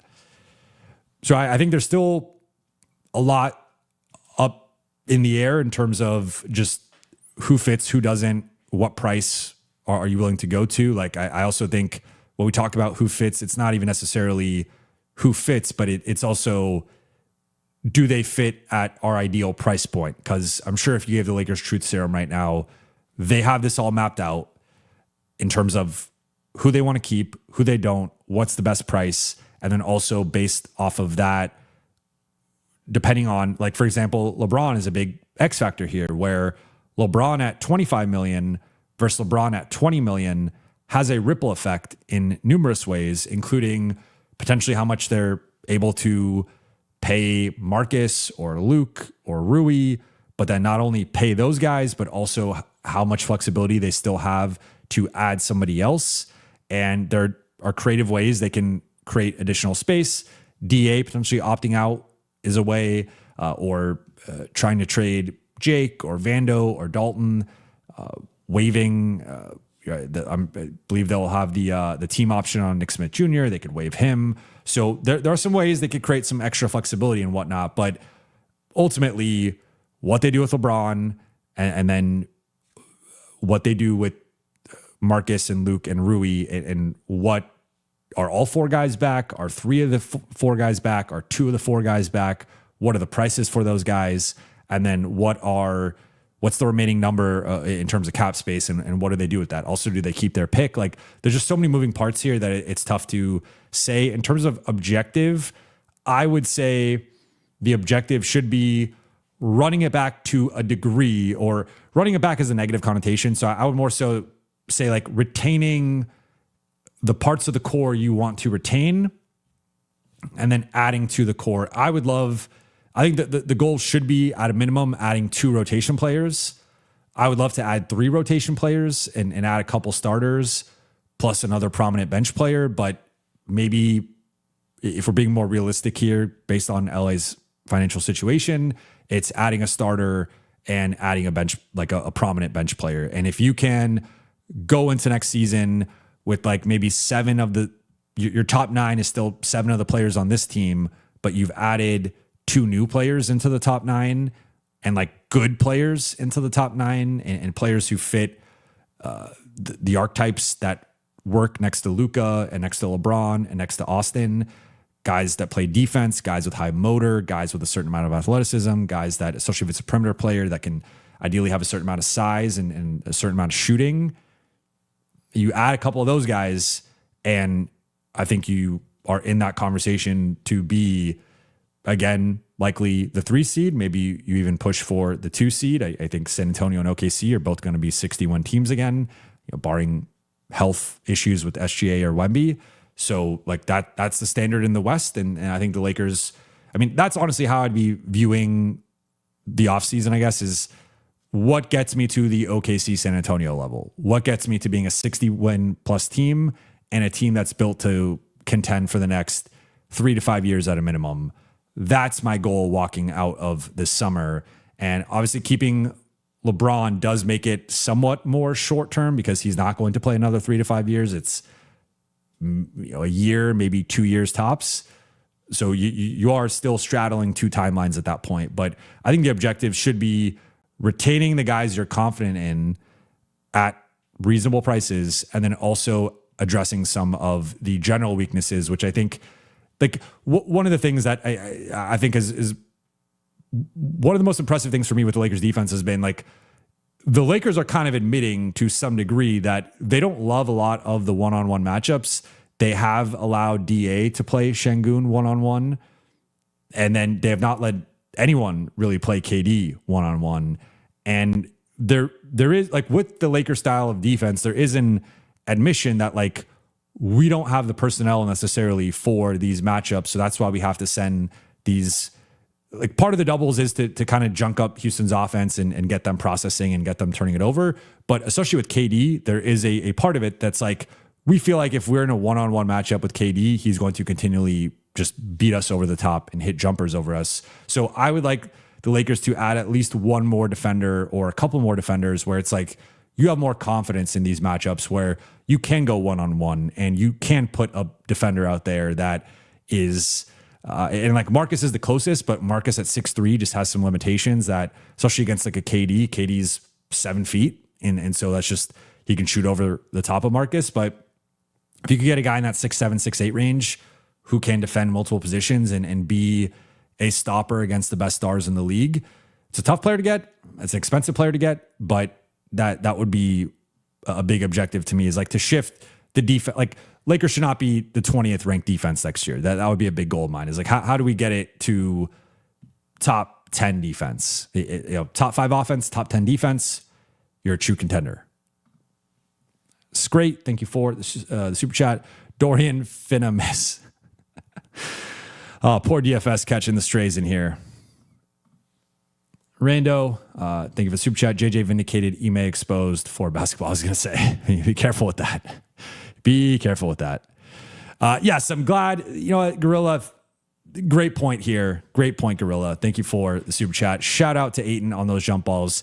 DeAndre Ayton, outside of the one-on-one defense against Şengün, the biggest contribution to the night was a few illegal jump balls of subtly lowering his arm to Şengün's arm that he's jumping with to try and tap the ball. And DA just, I mean, the broadcast called it out a couple times, but which is kind of funny. But yeah, shout out to DA, the dark arts of the jump ball. Arno DeCapo, thank you for the super chat. 30 seconds left. I tweeted LBJ cost LA this game. Lazy getting back and the turnover. I've deleted that tweet. No face, no case. LOL. Yeah, there's no evidence of this tweet until you incriminated yourself right now. But in all seriousness, yeah, I mean, like, there were some rough moments from LeBron. Even in overtime, the turnover, like, he has had one of the few blemishes with LeBron has been some of these inbound passes late in games where he just turns the ball over. And that is something where I feel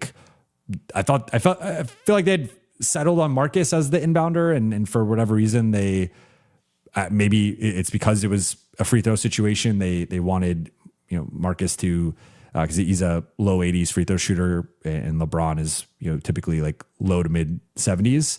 So he's a better free throw shooter than LeBron. Maybe that's the reason why he wasn't inbounding it. But yeah, outside of a couple turnovers and forays to the rim late that didn't go well, I mean, he made the biggest, like, Marcus made the play to give them a chance, but then LeBron sent it to OT with the steal and the three. BLC, thank you for the super chat. Not impossible to beat OKC. Won't be surprised if JJ, LBJ figure it out. It can be done. It's different when you're in a series. Yes, it's not going to be easy, but doable. I respect the optimism. I think the biggest thing is going to be, like, I think the amount of turnovers that the Lakers have had in these 3 games, or this is one of the big things that is going to stand out to me. Like, Houston has sporadically used ball pressure against the Lakers, and I really don't understand why they haven't pressed more, or at least, like, whoever's bringing the ball up, why they're not pressuring that guy 94 feet or 47 feet if you want to even pressure at like half court. OKC is going to do that. So I do think with LA's current ball security and current overall limitations, like, it's a lot on Marcus right now. Like, they've used Luke more as an off-ball guy. LeBron has brought the ball up the floor, especially with some of those bench groups, but they typically want LeBron catching the ball around the elbow post and like around the arc, or at least someone bringing the ball up, taking that load off of his plate, and then LeBron going into a pick and roll or some sort of action. Against OKC, I mean, we saw it with, I know Marcus and Luke have done a great job post Luka and Austin going out in the playoffs, you know, for the most part. But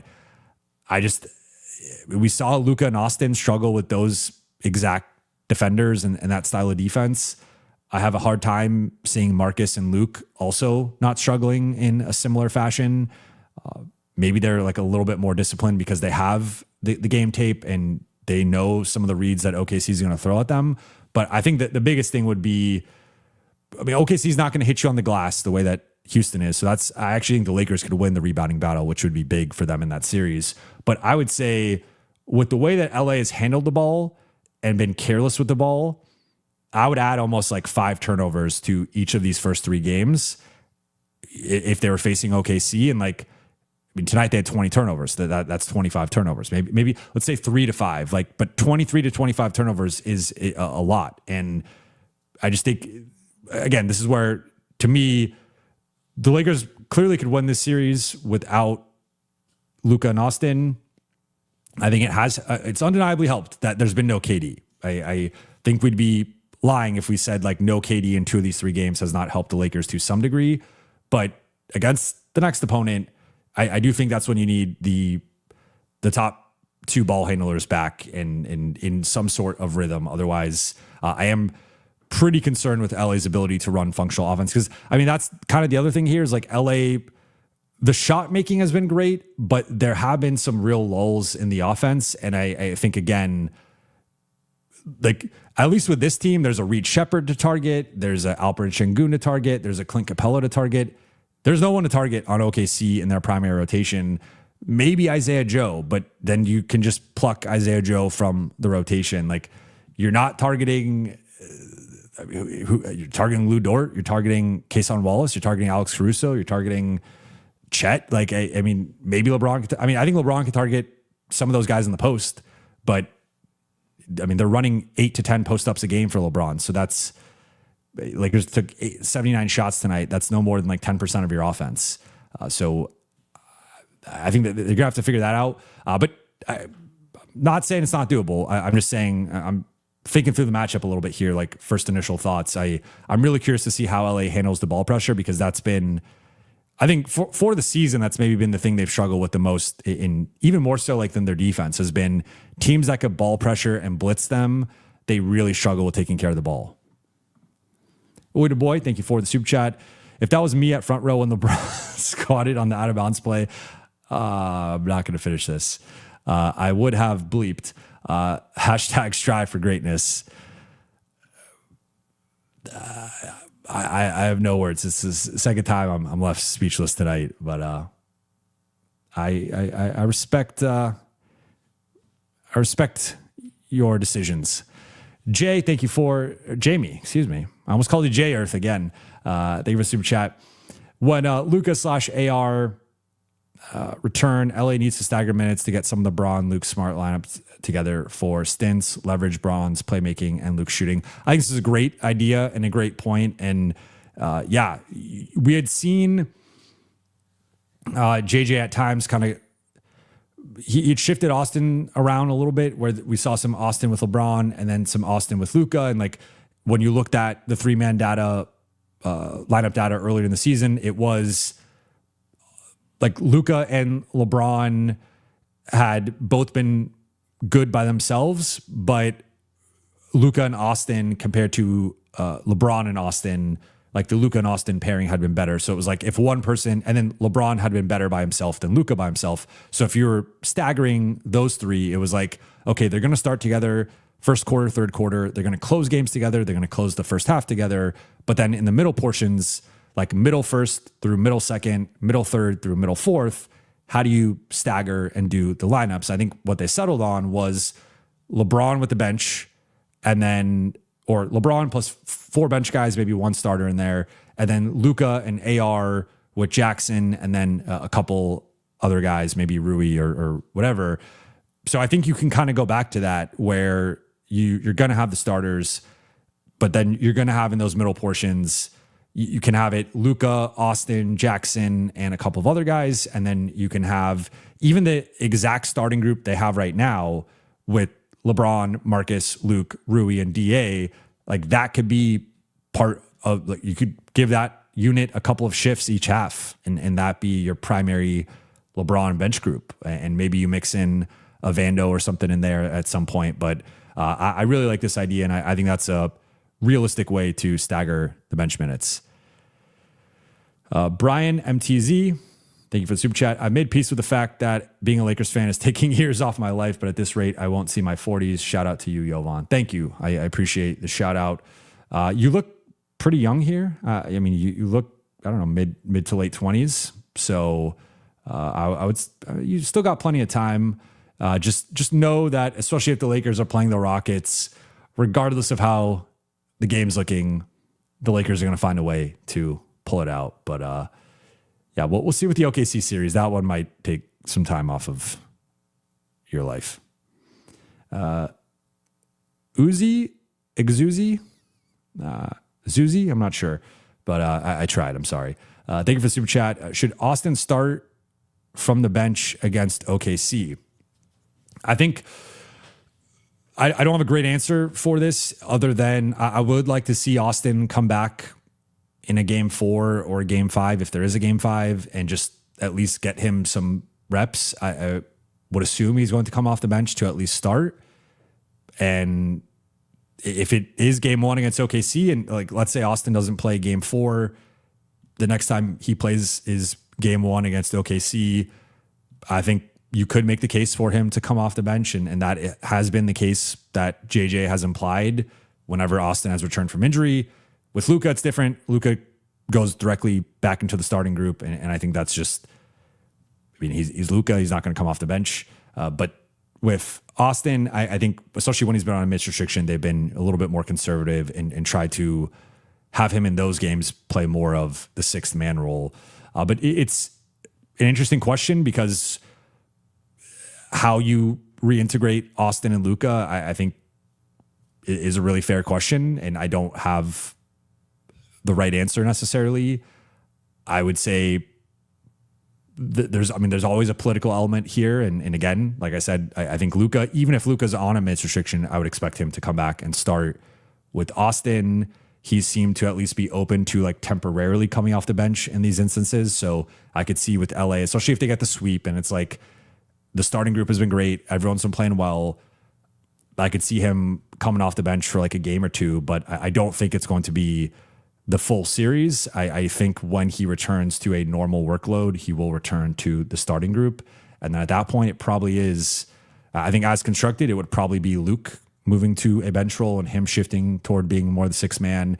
And then once Luka comes back, it would be Rui moving back to a bench role. And then they would just go with the OG starters or the most recent starters, I guess, pre-Luka and Austin injury. But I would say it depends on the context of like, does he return game 4? How does he look? Is he out of rhythm? Is he rusty? Again, I would assume if he plays game 4, it would be off the bench in a minutes restriction. And then does he start to look more comfortable? Is there a game 5? Like if there is a game 5, is there progress from game 4 to game 5? If it's like, if it ends in 4 and he plays and then we just have a gap until game 1, that's a call for JJ to make. If he plays a couple games, game 4, game 5, and like just isn't looking right, that's also a call for JJ to make. Like, I ultimately trust JJ to make the right decision, but my prediction on how this will play out is I think Austin, barring him like really being physically compromised and just not looking like himself, I think he's going to come off the bench for like a game or 2. And then I think Luka will return to the starting group. Maybe the only way I could see Luka coming off the bench would be if it's like he's on like a 20-minute minutes restriction. But I think at that point, I don't know if you're bringing him back on that low of a minutes restriction. So I think Luka will start. I think Austin will come off the bench, but I think it will be temporary. And then they will start to edge back toward the starters before the injuries. Manthan, thank you for the super chat. Buha, who and how should we re-sign the playoff heroes? Assuming Smart, Rui, Luke, even Ayton earned a pay bump, plus LeBron and Reeves, who are priority? I think the top 3 priorities here should be Austin, LeBron, and Marcus. I think those are going to be the top 3 priorities for LA. And then with DA, I think it's going to come down to what the center alternatives are. And, you know, does Isaiah Hartenstein become available? Can they get in on Mitchell Robinson? Or does Cleveland flame out and Jared Allen is available? Does Brooklyn have interest in Nick Claxton? Is Walker Kessler gettable in restricted free agency? Like, I think there are several centers that I would be interested in. And it just depends on if I'm the Lakers, and it just depends on the alternatives, the cost. And then, I mean, if DA's earned a pay bump, I think that's arguable, but I would not say it's a big pay bump because I do think his play has dropped off in games 2 and 3. And like, I've been really encouraged by the defense. I think that the defense overall, I'd probably give him like an A- for the entire series, which I think is really like good, like B+ A-. But you also are expecting a certain amount of offensive production from him. Like Ayton is not in the league or known for his defense. He's been known for being a guy who drops 16 to 18 points consistently, and that's dropped off in LA partly just due to usage and how his role. But you still need like with how much he's playing, he should be putting up double digits every night, and that's not been the case the last couple of games. So that one I think is very TBD in terms of the alternatives plus how he performs the rest of the way, especially if they make the second round, which I think they will, and he plays the way he did in the regular season against OKC, that would swing my decision a lot in terms of like he did not look like he could hang against OKC in the 4 game, or he played 3 of the 4. Rui and Luke, you can make strong cases for keeping both. I just think that there's a bit of a pecking order here, and with LeBron if LeBron was retiring or LeBron made up his mind that he was going somewhere else, I think that opens the door for different options. But they are going to prioritize Austin. They are going to keep him on the cap hold and have the cap space and then make other moves and then re-sign Austin. So that one I think is self-explanatory. That's to the side. With Austin, it's just a matter of what's that final number. I don't know what that final number is going to be, but that's just what that is. With LeBron, I think it's also a matter of it's going to probably be more than the non-taxpayer MLE, more than anyone else can theoretically offer him outside of lottery teams. But is it 18 million, 20 million, 25 million, 30 million? All those outcomes have a big impact on LA's cap situation. Then Marcus, just on the season, has been better than Rui and Luke. So Marcus should be the guy you prioritize. He's also by far the best defender of the 3. So you need to prioritize that. And then Rui versus Luke, I have made the point earlier that I've kind of felt it's probably going to come down to one of the 2. With how they have started this series, I think it's fair to say you should do everything you can to keep both. The thing is, if you retain all these guys, if you retain Marcus, Rui, Luke, DA, LeBron, and Austin, you are almost certainly going to be out of cap space. Like if Ayton gets a bump, let's just say he gets a bump to, you're saying he gets a pay bump here, let's just say 10 or 12 million, keep it conservative. Then Marcus gets, I think Marcus easily could get 12 million from other teams, if not 15 million, but let's just say 12 million conservatively. And Ayton opting out would add 8 million to their cap space. But then if you're re-signing him 10 to 12, that's actually cutting like 2 to 4. So let's just say the Lakers have $50 million in cap space. That's a rough estimate here. So you cut out 2 to 4 for Ayton. That's, let's just say 48. Then you cut out 12 for Marcus. That's 36. Rui's going to want 12 to 15 at least. Let's just say 12. That's now, where I was at 36, so now 24. Then Luke, I think, is going to be somewhere now in the 10 plus range. Let's just say 10 conservatively. That's 14. And now you're offering LeBron $14 million. Now, you can get off the Vando, Dalton, Jake contracts if you really want to and create some flexibility. That will cost you draft capital. You're not just dumping those guys, or at least you're not just dumping Vando. I think you could probably dump Dalton and Jake, but I think Vando's like Jake's making $6 million, Dalton's making $4 million. That's $10 million. I mean, that helps, but maybe you do that and then you re-sign LeBron for like $20 million, but then you have like $4 million left over. You're not adding anyone of consequence. So I do think the Lakers are going to have to make a call here in terms of I think LeBron and Austin are going to be the 2 top priorities. Then in the role player class, Marcus is going to be the priority. Then depending on the remaining money, the remaining needs, and what happens with Ayton, they have some decisions to make between Rui and Luke. I would prioritize Luke over Rui personally, but Rui's 6'8". He's younger.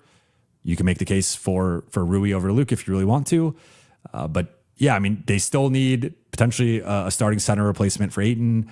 They still need, I think, another big 3-and-D wing type, and ideally like another, like I would love a player better than Vando and Jake in that Banshee role coming off the bench. So it's tough to address all that. Even if the best case scenario of like Ayton opts out, you trade Vando, you trade Dalton, you create this additional like 20 million in cap space. You could still run through that really easily if you're re-signing Marcus, Rui, and Luke. So I think at some point they're gonna have to make a tough call there on at least one of them. Gary Singh, thank you for super chat. What do you think Luke, or when do you think Luka can realistically get back?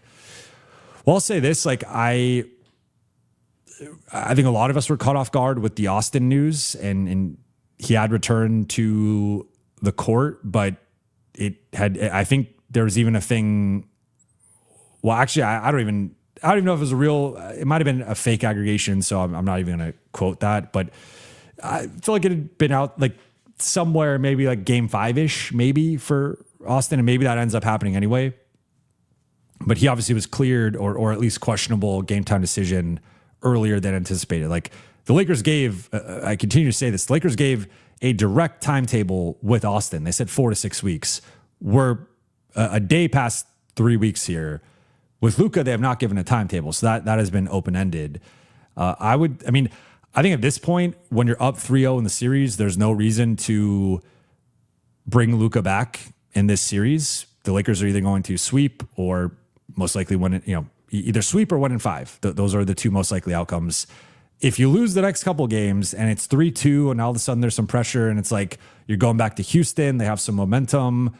Maybe if Luka's available to return, then I would entertain that. But I think that the goal should be to close out this series without Luka, buy him some more time, buy him some more rest, and then maybe he can come back early to mid second round against OKC.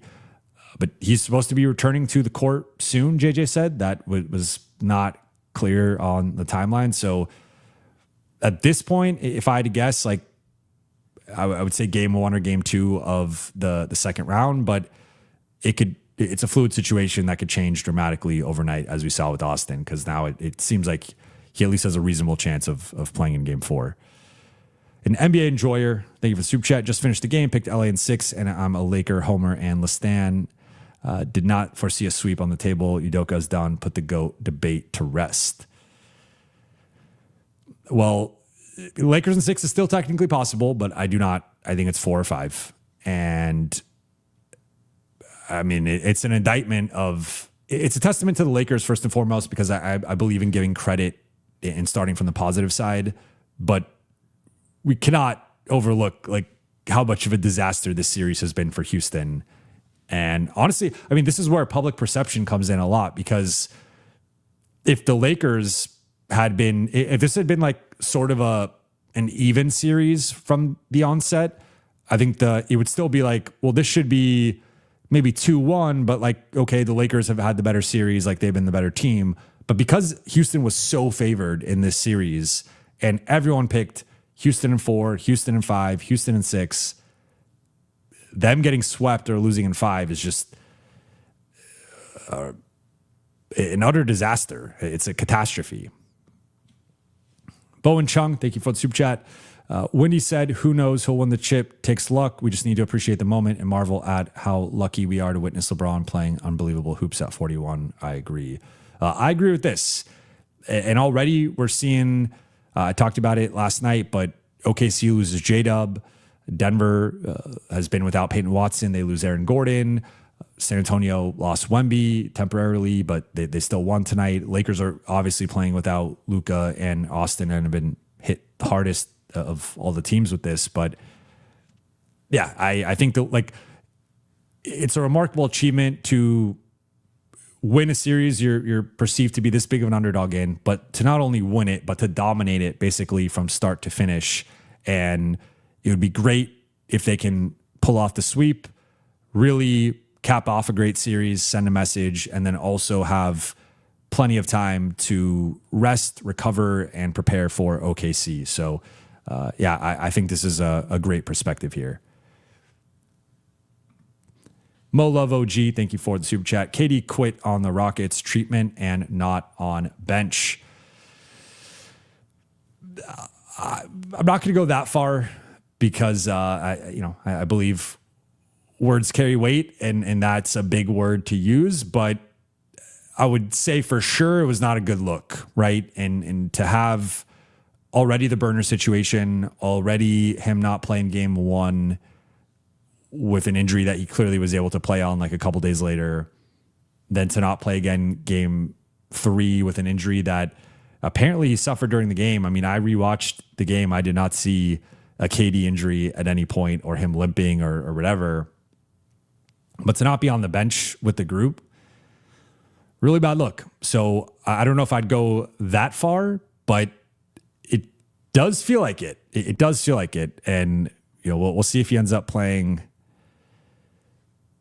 game 4, because if he does not, then Drew 55 the legend. I do not see a super chat, but I appreciate the question. Or here later he said, let's be real, if LBJ was not here and that $50 million was spent on role players, we'd not be holding this 3-0 lead with Luka and AR down in the final week. 100% agree, and that's a great perspective on the season.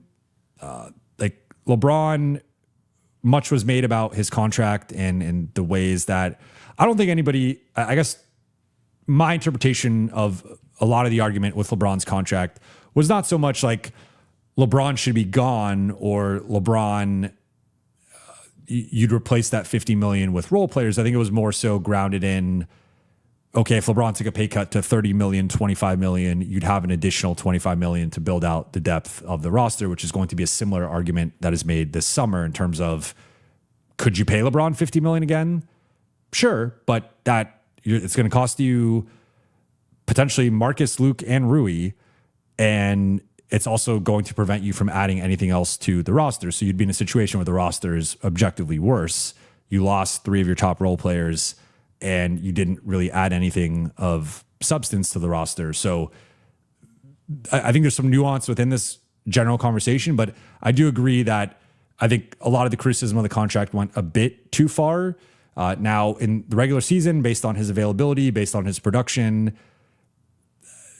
there's been things out there that indicate, at least in terms of some of the things that calculate a player's monetary value, have indicated that he's not quite lived up to the $50 million. But I would also say, look at the way the Lakers close the season, look at the way they're up 3-0 in this series, and whatever gap there potentially was in the regular season of LeBron's contract versus his availability and production, I think he's closed that gap and then some, and given the Lakers their value in the playoffs and to close the season without Luka and AR. So his durability and invincibility are valuable in their own right. So I agree with you. I mean, if the Lakers if it was just Marcus and Luke and Rui and like 2 additional role players, like they're not winning this. It's been playing and capitalizing off of LeBron. Rando, thank you for the super chat. If LBJ signs for the minimum, he's officially the GOAT. That's an interesting one. I had not thought of that, but I think he'd be the GOAT for Laker fans for sure. Shabugan, thank you for the super chat. 80 and Trae Young both say we have enough money, agree to be bought out for $0. They both talked to LeBron and all of them agreed to sign for the Lakers for the min, forming the Lake Eagles. Do they beat OKC? Well, I'm interested in the first player. I'm not interested in the second player, especially if, I'm assuming here that you have Luka and Austin still on the team. I don't think Trae Young and Luka would be a fit. I don't think Austin and Trae Young would really be a fit. I think there's a lot of overlap there, and Trae, he will always have the 2021 run to the Eastern Conference Finals, but outside of that, I think his teams have largely been kind of meh, and like the playoff success has not really been there. And he's just a 6-foot guard that you can repeatedly target in the pick and roll. So I would be out on Trae with even having also like if you have Luka, Austin, and LeBron, I don't think you need to add Trae Young to that. Can you add AD to that? That's a different story. And now with AD, there's been a lot of injuries the last year and change, and he's not been quite the same player that he was post Luka trade. But for for $0 or for a minimum contract, yeah, obviously I would entertain adding AD. I mean, you add AD to this team, that's yeah, because I mean, I think they could beat OKC. I would have to see what the rest of the roster looks like, but yeah, I would say they could beat OKC with adding AD. Next one from Daniel. Thank you for the super chat. If JJ gives Jake minutes against OKC, that series would become the first mission Tom Cruise ever. First mission Tom Cruise ever turned down. I like this. I mean, that's where again, one of the things with like I know there's been a segment of the fan base that's like, well, they're playing better or playing really well without Luka and Austin. We don't need these guys back. It's like, no, you got to think about the ripple effect of if the Lakers, let's just say, even cut out Vando, Jake, and Bronny all out of the rotation and just went with the current starters plus Jackson, Luka, and Austin, that's a pretty good 8-man rotation. And then I think you should have Vando in there as the 9th guy who's playing like, I don't know, 8 to 12 minutes, depending on the night, depending on how he's performing. But that's a pretty solid rotation, right? And I think like this starting group has obviously been playing well and has figured some things out. I do think ultimately Luka and Austin will return to their starting roles, but it's not just about like the starting group has found something. Marcus has been playing great. Luke has obviously been stellar. Rui's been playing better. DA's been playing better, but it's also like playing better players within the minutes objectively. Like the rotation gets better when you add Luka and Austin to it. Now, do they maybe tweak their roles a little bit and it's less usage and less offense? Maybe. I think with Luka, it's probably going to go back. Like he just won Player of the Month. I don't want to forget how great Luka was playing before he went down. Did have a rough game against OKC, but was playing his best basketball of the season at that point up until that game. So I think Luka's going to go back to playing that role. And I think Austin, maybe it's more of a shift toward LeBron being the number 2, Austin taking a step back, being the number 3. I could see that, but I think things are going to go back to Luka, Austin starting, playing a certain amount of minutes, and the ripple effect within the rotation will be JJ can lean more into like that. I think Rui and Luke will be the 2 guys who go back to the bench. Rui, Luke, and Jackson, that's a pretty good 3-man combo off the bench, and then you could use Vando if you need to. So I think once you get Austin and Luka back, the rotation will look even better. Keon Park, thank you for the super chat. After losing to the Lakers, if the Rockets go on a fire sale, would it be rude or wrong to try getting Şengün by AR sign-in trade? We need a center and they need a PG. Sibi, I mean, I know he had a great game tonight. I would like to see a little bit more in this series from him to kind of make a call on this, because I do not like what we saw from Şengün the first couple of games, and I think it would look different with Luka and LeBron setting him up compared to the situation he's in right now with Houston. But I think one of the biggest concerns has been he's a massive defensive liability, and you don't want a defensive liability at the 5. You can get away with it if you have a certain amount of perimeter talent defensively, or you can get away with it if you are arguably the best offensive player in the world in like Jokic's case. But it's very hard to get away with being a defensive liability at the 5. And that's my biggest concern with Şengün, and just him getting locked up by Ayton at times. It's like, because I think the thing with the center position, I made this point not too long ago, but if you think about who you have to go through in the West over the next few years. You have Jokic in Denver.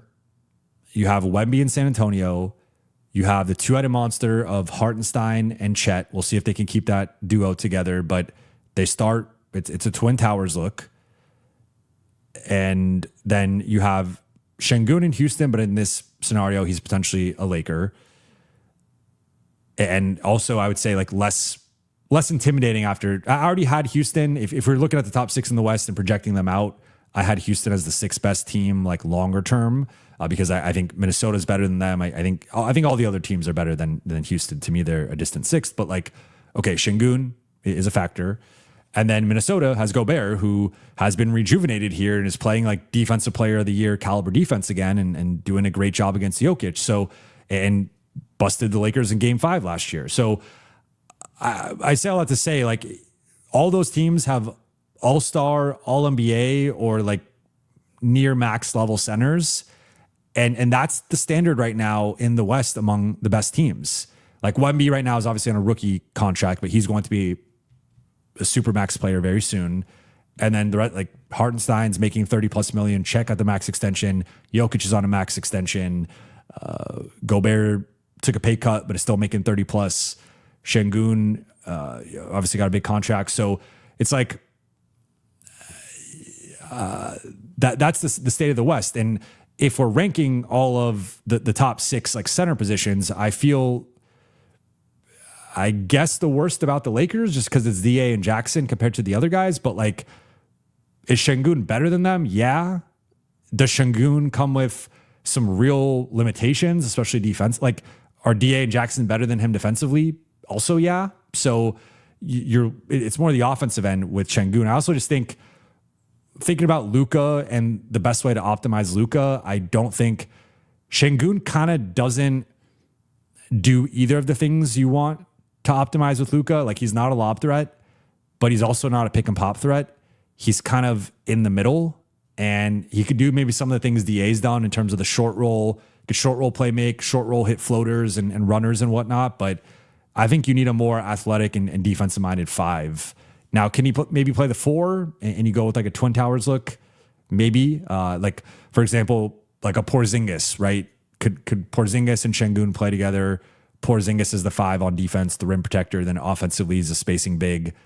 Sure, but it's a very particular, like a Porzingis, a Brook Lopez a few years ago, Miles Turner a couple years ago.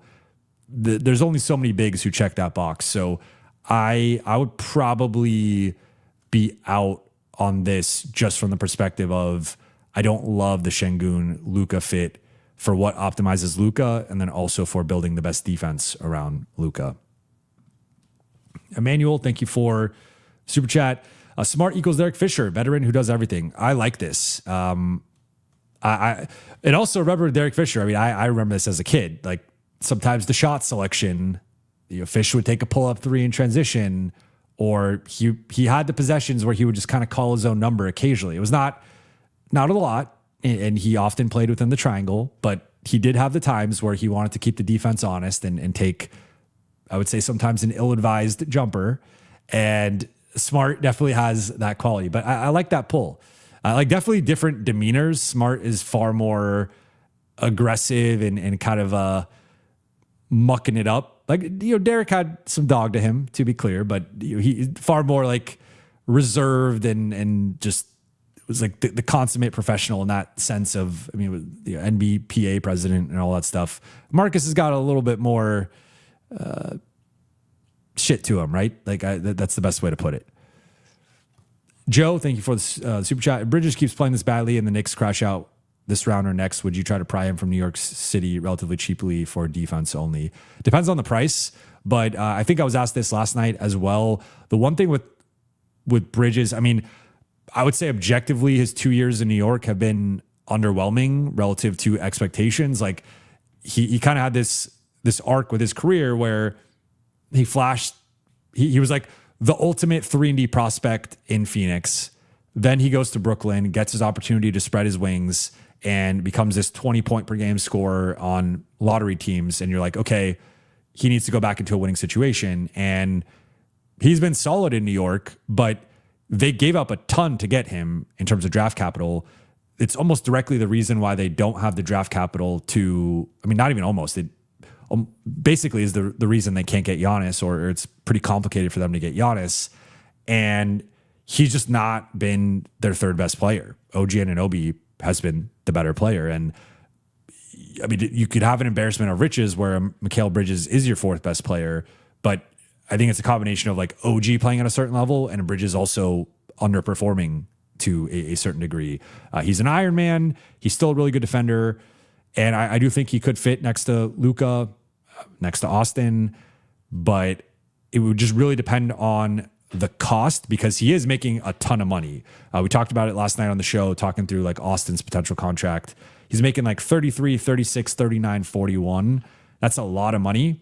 So you could acquire him into your cap space, but that means then if you re-sign LeBron, you're basically out of cap space at that point, unless you're able to send out some money in the deal. But I think then that changes the cheap price because if you're putting in, let's say like Vando and Dalton, well, you're going to have to attach a first for that, to say nothing of like the potential price of Bridges. So depends on what the cost is, but I would entertain it. Oi to boy, thank you for the super chat. We got to give JJ his flowers this series, in my opinion. I 100% agree. JJ has coached his ass off. I think he's redeemed himself from the first round last season, and he's been great. And I think there's been a lot more attention on the Rockets and what they're not doing and what Ime Udoka's not doing, but I think there needs to be more attention on what JJ's doing and getting the level of offense he's gotten out of this group, which like on paper is, I mean, LeBron is functioned as a number one option, right? And has done a pretty good job at it and had been pretty good with the turnovers until tonight. But to be getting like number 2, 3, and 4 level production from Marcus, Luke, and Rui in this context against this type of defense, these types of athletes, that is a testament to the coaching staff. And then the defensive game plan and just their attention to detail, their togetherness, their connectivity. It's been remarkable. So I agree with you. Shibugan, thank you for the super chat. People forget that LeBron offered to take a pay cut already in the front office, couldn't get a deal done on a player. Stop acting like he's selfish. Yeah, and he had also offered to take a pay cut previously, go back to the 2024 offseason when he had that list of Clay, DeRozan, Harden, and Valanciunas. I would argue it was not the most realistic list. The only two guys that were semi-realistic were Valanciunas and Clay. Clay turned down more money from the Lakers to go to Dallas, or there's different versions of if he turned down more or the same money, but turned down the Lakers to go to Dallas. And then Valanciunas also turned down the Lakers to go to Washington. Then LeBron got his bag. But I think it'll be a similar thing this summer. If the Lakers can present a plan of, hey, we want to keep a couple guys and these are a couple guys you want to add, I think LeBron will be willing to take less money. But I think it depends on what that plan actually is. And then Oi to boy, thank you for the super chat. D-Fish got that dog in him too. The streets won't forget what Matt Barnes drove 90 miles to do. Oh man, I always think of the Kanye line. Yeah, I mean, look, that's more off the court than on the court, but yeah. 416-8429. Which Celtics turned Lakers player would you pick for the playoffs? Rondo or Marcus? So I'd go Marcus. I think Marcus is better. Like the Lakers version of Marcus is better than the Lakers version of Rondo. Obviously, prime Rondo. I mean, he's potentially a Hall of Famer. I don't know if he's going to make the Hall of Fame, but he was a beast in Boston. I'm just refreshing here, looking at Rondo in LA. I mean, Rondo's a better passer and a better ball handler, a better lead guy, but he did shoot. To his credit, his last 3 postseason appearances, he shot 42% on threes, 40% with the Lakers, 39% with the Clippers, but it was on very low volume. It was somewhere between 2 attempts per game to 3 attempts per game. I mean, he's a better rebounder than Marcus as well, even though I think Marcus has been holding his own. But I just think the version of this current version of Marcus is a better defender than Rondo. He's also a bit bigger than Rondo, so he could scale up. Like, I wouldn't necessarily feel comfortable putting Rondo on KD, but I would with Marcus. He's also shooting the ball better. I mean, let's see his updated shooting. Because I think there's something to like the volume argument of I would take like 37% from Marcus on 6 or 7 attempts per game compared to 38 or 40% from Rondo on 2 attempts per game.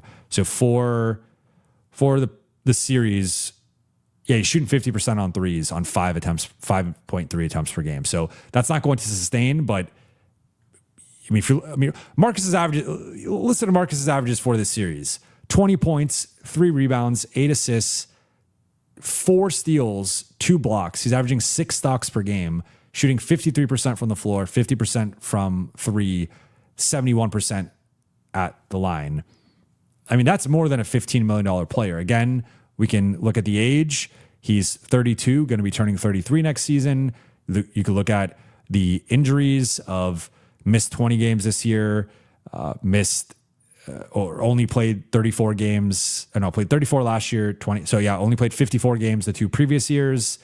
He's only cracked going back to 2019-20, although he played 60 games. So nearly, but he's missed 12 or more games in 6 of the past 7 seasons. So that is a concern with the injuries. Like Marcus, you pencil in 15 to 20 games missed most seasons. It's just part of his playing style, part of his makeup. But for as great as Rondo is and was for the Lakers, this version of Marcus is better. Whereas the balance says, can we pick both? That would be great. That would be awesome. I also think with Rondo, if you told me Luka and Austin were out for the full playoffs, that probably strengthens the argument for Rondo and him being a floor general and primary ball handler playmaker, but also with the context of Luka and Austin will be back, and that will just shift Marcus into more of an off-ball role. I think he's more capable of playing that role than Rondo is. So, I mean, both high IQ, LeBron loved both of them. So, I mean, I think to where's the balance, you could make the case for both, but I would pick Marcus between the two.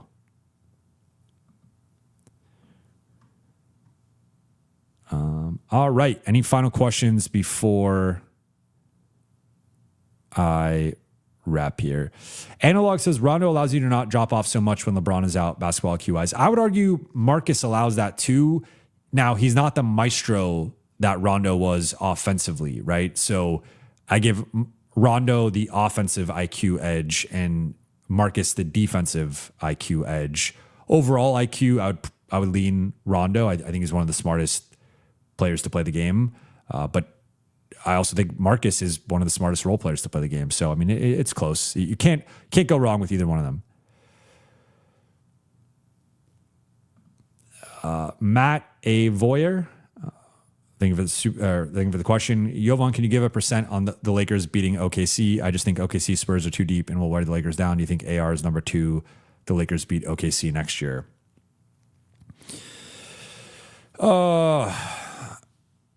It's tough to say without knowing the status with Luka. I think with Luka in particular, I think with Austin, we have an idea of he's either going to be back by the end of this series or early, the beginning of next series. I think the Lakers not only need Luka, but they need MVP level Luka to beat OKC. Like, I'll say this. A big reason why Houston was favored going to this series, and that a lot of people were picking them, was because on paper, you looked at the Houston matchup and you're like, okay, well, they're going to have, maybe LeBron's the best player in the series, which it's not a maybe, it is a definite. But like they might have the next 3 best players, the next 4 best players, or whatever, right? That's not been the case. I think the Lakers have, it's hard to gauge KD when he's only played one of the 3 games, but he also had the really rough half in game 2. But you can make a case. The now Şengün made his claim for being in that top conversation, in the non-LeBron group. But you can make a case it's been LeBron number 1, Marcus number 2, And then you might even be able to say like Luke has been the third best player in the series. It's probably a conversation between Luke and Şengün. The difference with OKC is I think Shea is going to be like against this current version of the Lakers. I think Shea would be favored to at least be the best player in the series. Or even if LeBron can somehow match him or surpass him, it's like Shea will be number 2.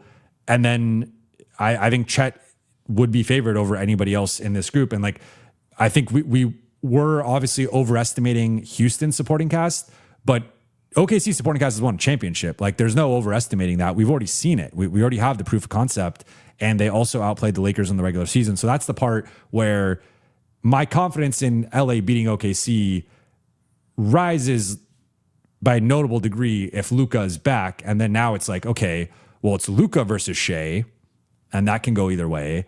And then now you also have LeBron, like LeBron versus Chet. I would favor LeBron. And then that starts to that starts to tilt it where you still start, you get the J-Dub if he is back and AJ Mitchell and like some of these guys. And it starts to, but if you go like big 3 versus big 3, Luka, LeBron, and Austin versus Shea, Chet, and J-Dub.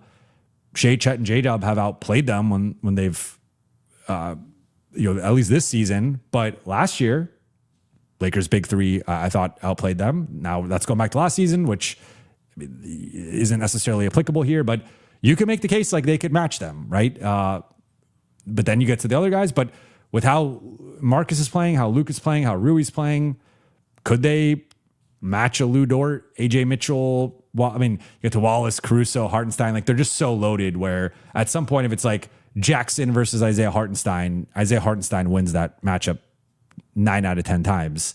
And like they're just so, it's like they're comparing Vando to Kason Wallace, and that's not even close. So they are deeper than the Lakers. They're more athletic. They're quicker. And it's just tough to say a percentage with Luka.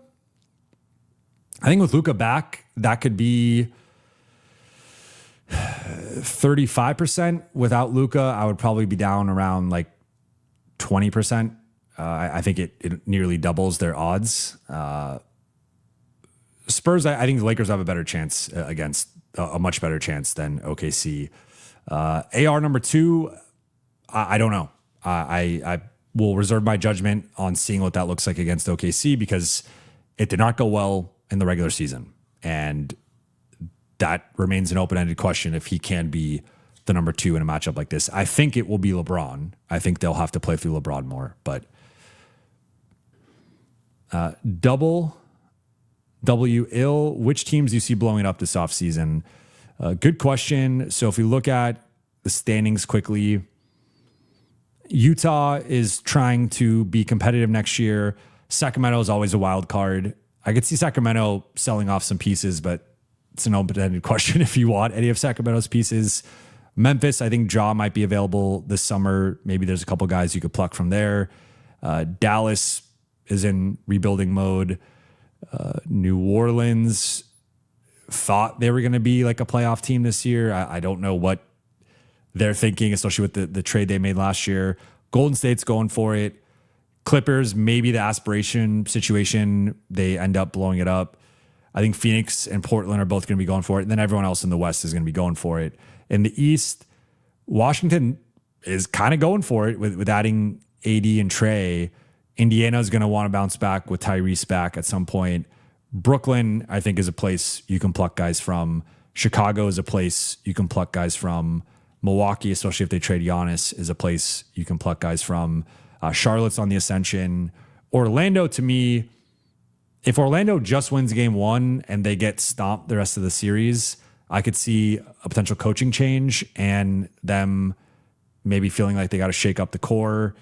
Miami tends to just kind of stay on the treadmill of mediocrity, but maybe they end up looking to move on some guys. They got the decision with Norm Powell this summer. Philly is an interesting one where, I mean, they have 2 of the worst contracts in the league in Embiid and George. So what do they do with Oubre and Grimes hitting free agency? They lost Jared McCain in a move that was supposed to give them the flexibility to keep some of those guys. So we'll see. Atlanta's now on the rise.